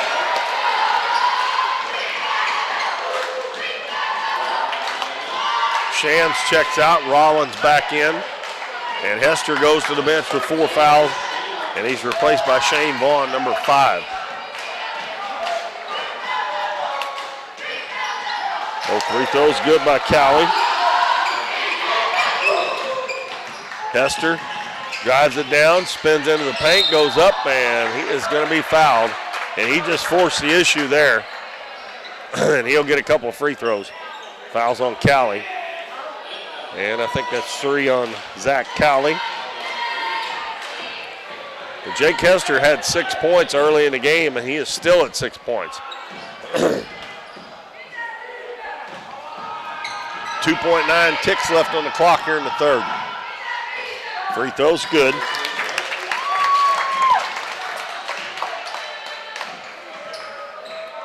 Trying to get it down to a 12-point deficit.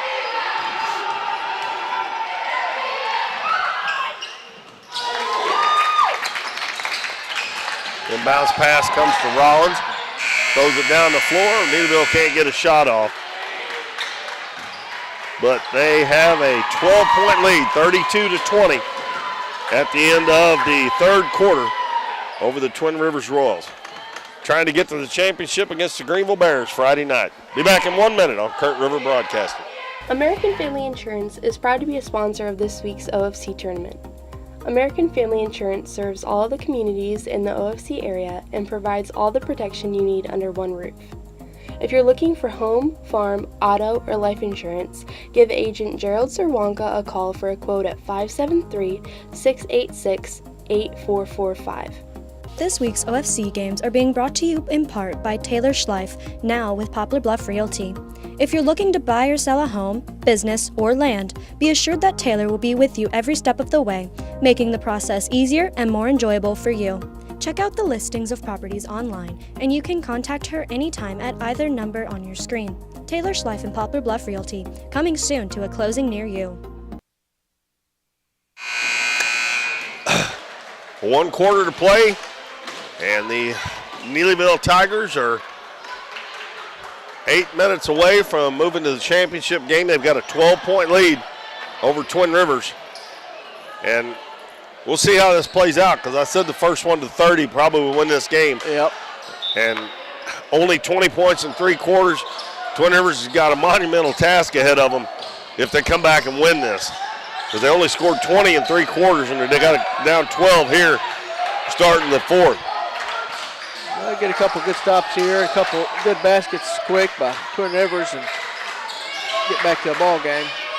It's Wolfram, Shan, Dollins, Stevens, and Hale, and ball knocked away from Wolfram by Hester, and it goes out of bounds. Last touch by Hester. It's Hester, Williams, Vaughn, Heckenberg, and Hendricks.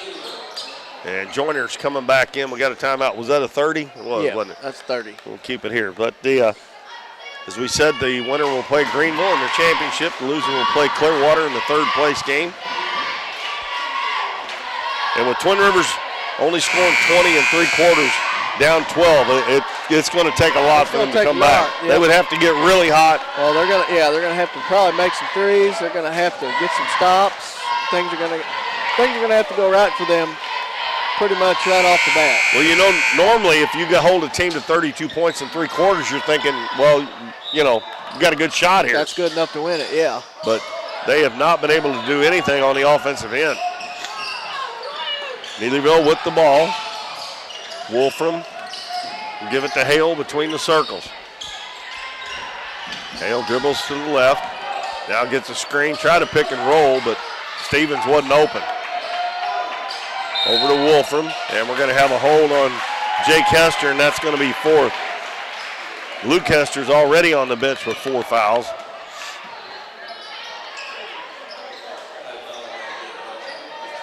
So Jake Hester will stay in the game with 4 fouls.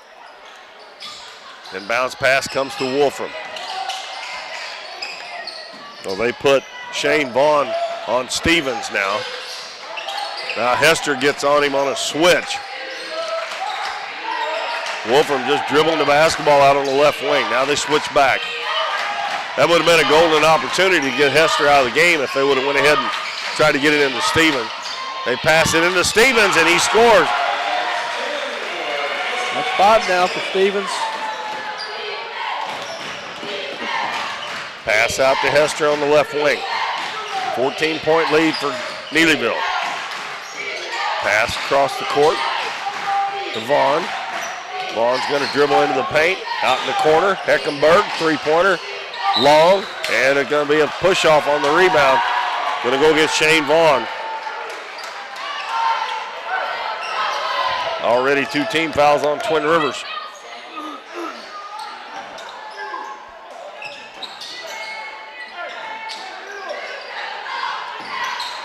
Twin Rivers in a 2-2-1 press. Neelyville gets it across the half line, gets it to Hale. Hale hands it to Stevens with 6:15 left in the game. Callie checked back in that last dead ball for Dollins.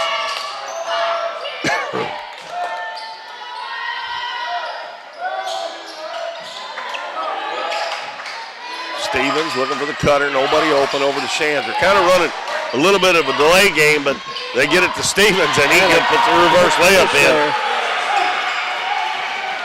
They were trying to run a little time and look for a layup, and that's what they got.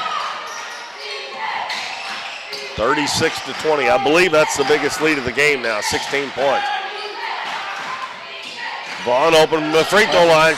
Stevens blocked his shot. Pass up the floor to Wolfram. He waits on everybody to clear, and he hands it back to Callie out near midcourt. Twin Rivers is going to have to come and guard him.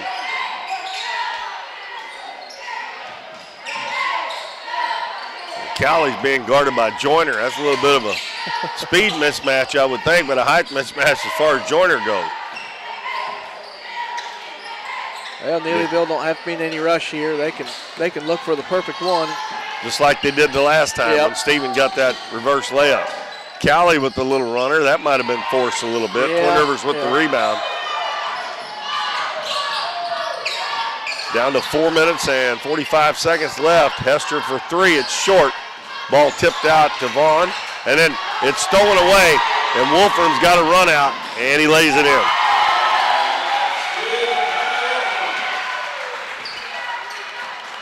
Four and a half minutes to go, 18-point lead. And now Steven knocks it away, but Hester is able to get it. Gets it in the paint to Joyner, and he scores.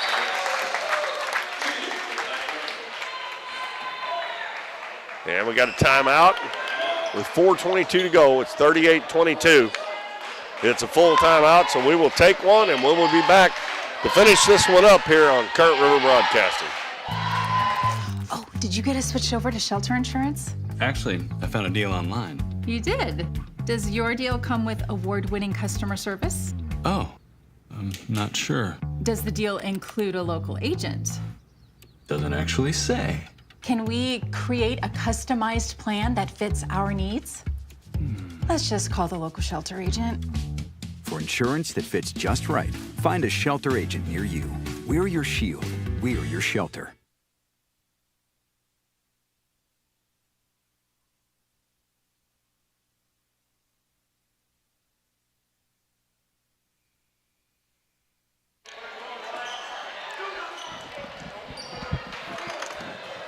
Neelyville's hanging on to that lead. They lead at 38-22, and we are winding down here. And in 4 minutes and 22 seconds comes off that clock, we'll have our third place game set and our championship game set for Friday night. Neelyville to inbound against full court pressure from the Royals. Inbounds pass comes to Stevens, get it to Hale. They'll get it across the half line. He falls down, and Neelyville calls it full timeout. I believe Hale had it under control there, even though he was sitting on his backside. Yeah. Well, we'll take another minute break, and we'll be back. Through the years, it's taken all of us to make our community great. We're proud that Chevrolet has been an important part of America's history for many generations. And Ripley County, Missouri, you are as American as it gets. And that's why your friends at Countryside Chevrolet of Donovan want to say thank you. Thank you for making our country and our community great. Davis True Value is proud to sponsor the Dons and Donettes for another exciting ball season. Just like the Dons and Donettes, Davis True Value knows hard work wins the game. They are your selection, service, and savings destination hardware store, serving the area with paint, plumbing, electrical, lawn and garden, and housewares. Your local True Value hardware with so much more. From window repair to chainsaw sharpening, we are the store of first choice. Behind every project is a True Value.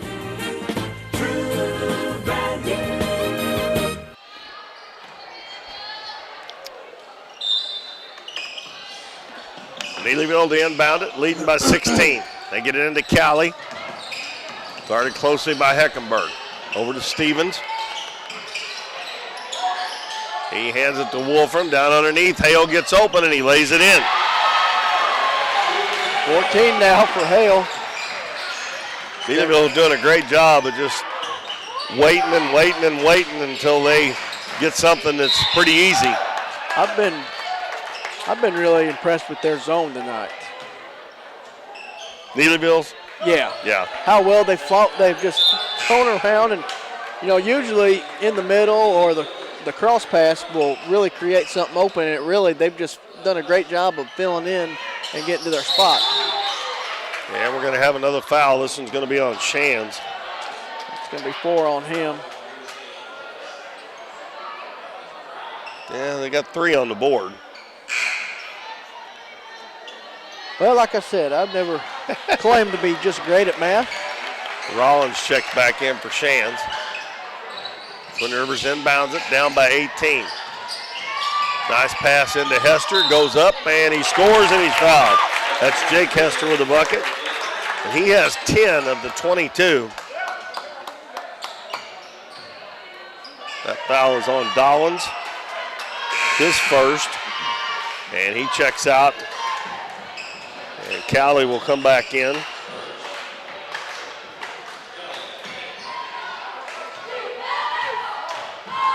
Jake Hester toes the free throw line and knocks it in. First player in double figures for Twin Rivers with 11. Hale is going to be fouled. If that's on Hester, that's 5. Yeah. And it is. Well, Luke Hester is going to foul out of the game with 6 points. That is just the third team foul, and that will bring Zach Hendricks back into the game.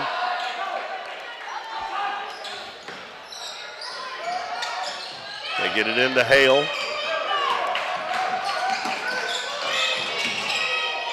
Over to Cowley, now over to Stevens on the left wing.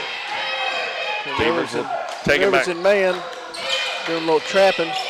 Oh, that ball knocked away. Zach Cowley dives to the floor. And we're going to have a jump ball. And it goes to Twin Rivers.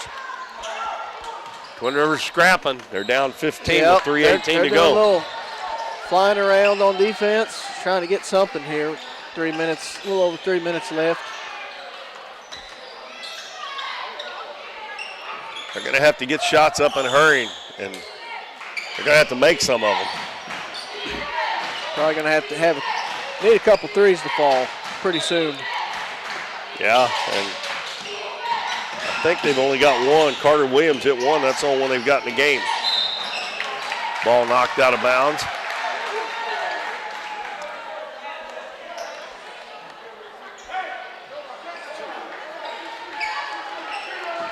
Neelyville trying to win their 16th game of the season against 7 losses. Hester drives, leveled off his leg, picked up by Carter Williams. Out front to Robart. Over to Hendricks. Back to Carter Williams for 3. It's an air ball. Hester saves it underneath, goes up, and he's fouled by Wolfram.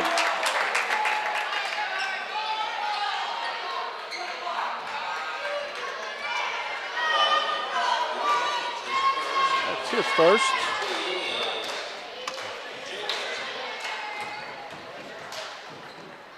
Free throws up. And first one's good. That's 12 for Hester now.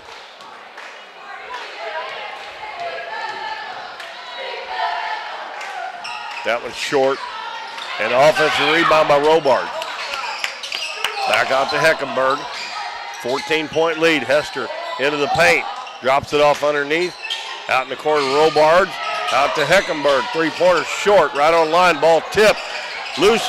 And Zach Cowley gets it for Neelyville. Hale brings it up. Throws it over to Cowley. He's got a layup, and he lays it in. That one right there might have done it. Neelyville would have, Twin Rivers would have scored that last time and then got a stop, you know. Neelyville's got a bunch of the shots they wanted tonight, just couldn't get them to go. That's just how it goes. Heckenberg drives, nice bounce pass. It was a good play there by Cowley. That ball did not go out of bounds. I have no idea how it didn't. I don't know. Hale come up with it. And we got 2 minutes to go. He dribbles to the baseline. And Heckenberg comes up behind him and fouls him. First foul on Heckenberg. 4th team foul. Joyner back in for Twin Rivers. He replaces Hendricks. And both teams will be in the bonus. The last 158 now.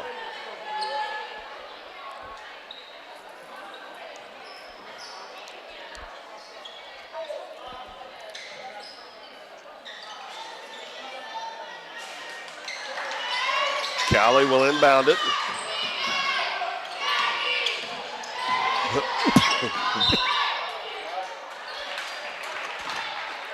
Ball knocked out of bounds again.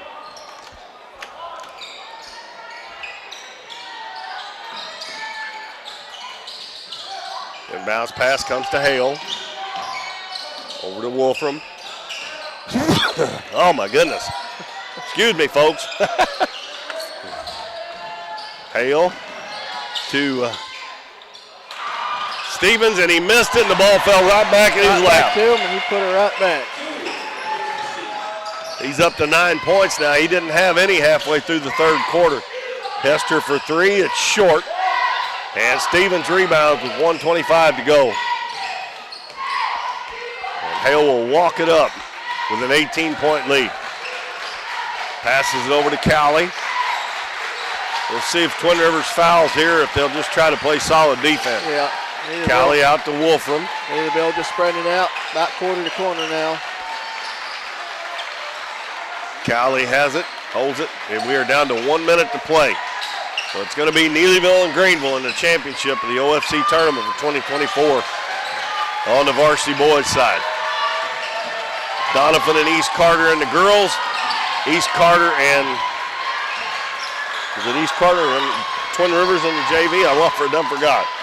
I got it. East Carter and Neelyville in the JV. 30 seconds to go. The Twin Rivers is they're just playing defense here. 25 seconds to go. 44-26. And the first one to 30 did win the ball game. Yep. Down to 10 seconds. And Neelyville is going to run it out here, and they will move on and play the Greenville Bears Friday night for the championship. They won it 44-26 over Twin Rivers in a very, very low-scoring game. One thing about it won't take too long to figure up the scoring, will it? No. Not a lot of scoring I am already going done. on.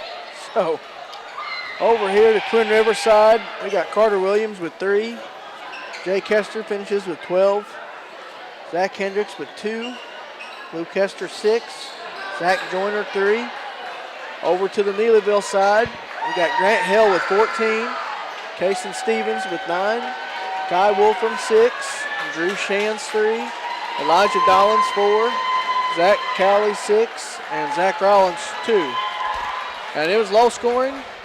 You know, like we talked about, Twin Rivers got the shots they wanted, just didn't fall tonight. And, you know, tip of the hat to Neelyville. They played, that 2-3 they played today was top notch. It was really good. It gave a lot of fits to Twin Rivers. Well, that will, when our brackets are set for the final 2 nights, we will be off tomorrow. We'll be back here in Donovan Thursday night. Our first game will be at 5:30. It will be Greenville's junior varsity against Twin Rivers for the 3rd place trophy in the JV division. The girls' 3rd place game at 7, Twin Rivers and Neelyville. And the varsity game will be Clearwater and Twin Rivers for 3rd place at 8:30. Then on Friday night, we'll be up at the Libla Family Sports Complex on the campus of Three Rivers in Poplar Bluff. Our first game will be at 5:30. It will be East Carter and Neelyville's JV for the championship.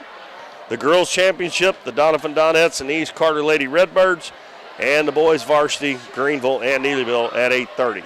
That will be coming your way Thursday and Friday as we will finish up the OFC tournament for 2024. So Twin Rivers drops it 44-26 to the Neelyville Tigers. Been a good night. Had a good amount of fans here tonight. Absolutely. And 2 more nights to go, and this OFC tournament will be in the books. Hopefully everybody enjoys their 1 day off tomorrow. I know I'm going to, that's for sure. Yep. But anyway, we're going to wrap things up, and we'll be back Thursday night at 5:30, so make sure you join us for that. For Bo Blackwell, Matt Morin, all of our camera crew, this is Keith Bowman. Good night, everybody.